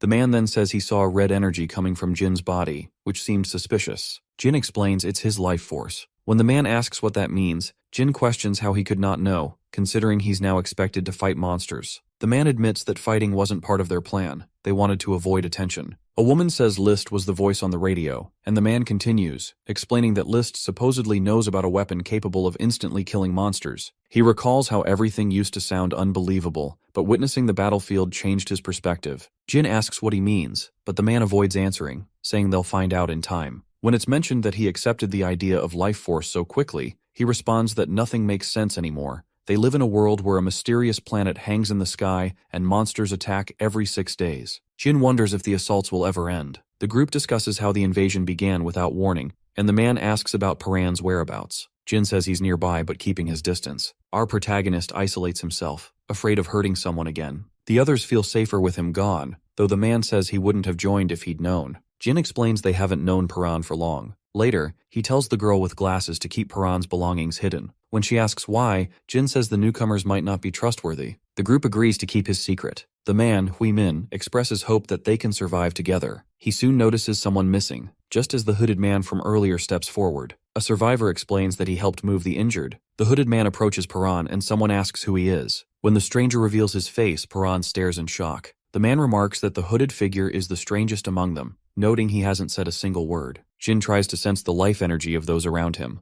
but feels nothing from the hooded man, which unsettles him. Perrin asks what the man wants. The hooded figure then pulls back his hood, revealing golden eyes and red hair. Our boy asks who he is, but the stranger only stares in silence. The red-haired figure begins speaking in a language Perrin doesn't recognize. He keeps asking what's being said, but receives no response. After a moment, the stranger falls quiet, steps back, and pulls his hood up again. 2 others arrive, saying they've been searching for the hooded man. One of them is about to speak, but Perrin cuts in, asking about Chickencomb, Jin, and Haru. Biom tells him that Chickencomb and Jin are awake, but Haru is still unconscious. They assure our protagonist she isn't dead. Overcome with guilt, Perrin blames himself for what happened. He recalls trying to attack and eat Haru, admitting this to everyone. He realizes it wasn't guilt or anger that drove him to violence, but rather the disturbing truth that he enjoyed it. One of the survivors reassures him, saying he believes Perrin isn't the kind of person he thinks he is. Biom agrees, adding that even when Perrin is angry, he's strong enough to resist it. They point out that his kindness and willingness to put others first show he's not a monster. Another survivor mentions they've encountered real people before, but Jin disagrees, comparing Perrin to the monsters above ground. Jin approaches, repeatedly calling him a monster and challenging him to prove otherwise. He insists he saw Perrin nearly attack someone else and says he's no better than the deranged woman outside. He accuses him of being a monster inside and out. Biom questions Jin's harsh words. Jin admits that, although he thinks Perrin is a monster, they still need him. He explains that Perrin's strength and knowledge could help them understand the creatures, but that doesn't mean he trusts him. Instead, Jin says he only trusts what Perrin might do next. Chickencomb teases Jin, then suggests they check out the source of the radio broadcast. Jin asks what he means. Chickencomb explains it's the place run by a man who prepared for the apocalypse. Jin says they're ready to go, while Perrin hopes meeting this man might reveal more about his mother. However, he's haunted by the memory of hurting his friends and promises not to let it happen again. He resolves to control himself and vows never to lose control like that again. Suddenly, a dark voice echoes in his mind, and Perrin screams as red, monstrous tendrils burst from him. The tendrils thrash violently as Chickencomb and the others try to restrain him. Jin charges his electricity, but Chickencomb stops him. Despite the tendrils' grip and our boy's struggle, Chickencomb refuses to let go, holding him down until the energy finally fades. He tells Perrin that things have changed.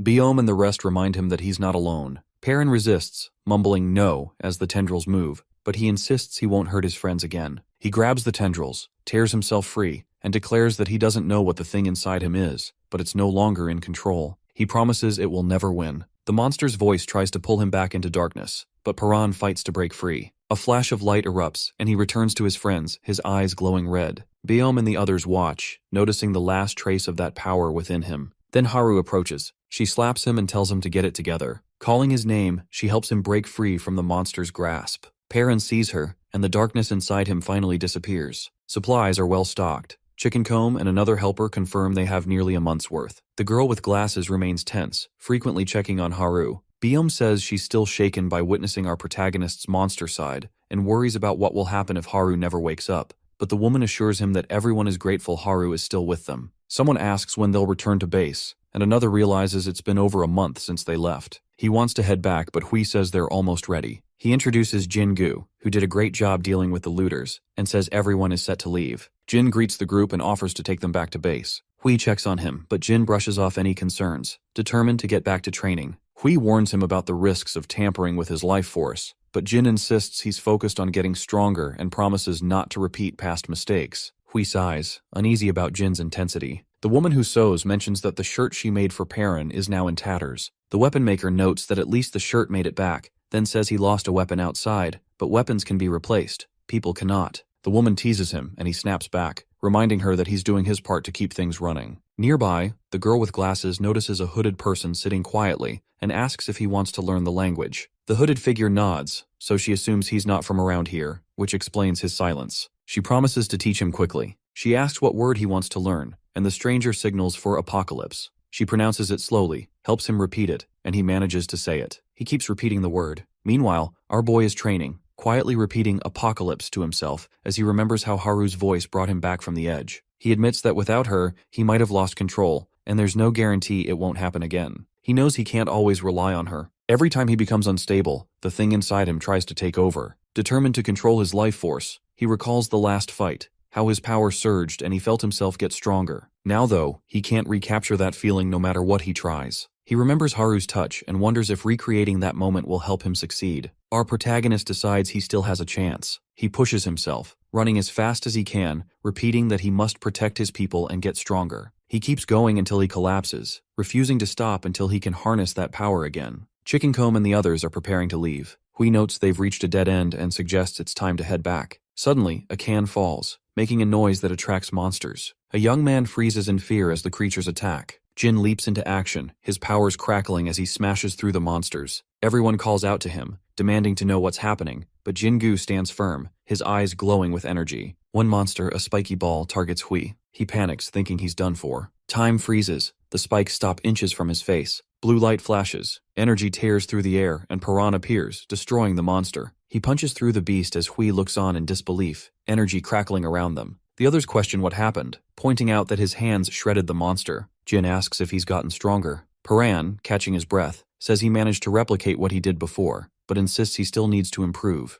He knows it's the only way to protect those he cares about. Jin outlines their next steps. They need to find the source of the strange radio broadcast and meet the person claiming to be prepared for the apocalypse, hoping for answers. Later, Perrin sits by Haru, tells her to keep resting, and promises to get stronger. He continues training, trying to master his life force. His veins bulge and his eyes change as he strains. Chickencomb, Jin-gu, and the others watch as his eye takes on a strange appearance. He regains control. Biom Huang calls out, asking him to wait, but Chickencomb checks if he's alright. Perrin's red eye stares ahead as a dark figure appears in his mind, but he insists he's fine. The group moves on through the ruins. Later, someone is walking around and finds a pair of broken glasses, surprised by how damaged they are. More people gather, and one is called out for not working, trying to play it off when the leader notices the glasses. The leader is shocked and demands to know where they were found. The person says they were just lying on the ground, but another recognizes them by the chain and suddenly urges everyone to leave, insisting it's too dangerous. One thinks it's a lucky find and doesn't understand the urgency. The leader explains the glasses mean their owner is still alive. Another says they saw him earlier, remembers seeing fruit and signs of a struggle, and says they must warn the others. A figure steps out into the sunlight, and everyone realizes it's the man they fear. The terrified one panics as the figure approaches. Perrin's father appears and tells them to try reporting that he's alive. The The frightened leader tries to joke, but the older man grabs the glasses. The terrified one stammers and then screams as the others freeze. One man draws a knife and demands to know who Paran's father is and if they were being followed. He ignores him, mocks the questions, and says it's their bad luck. He steps forward with his fist glowing blue and says that now they've seen him,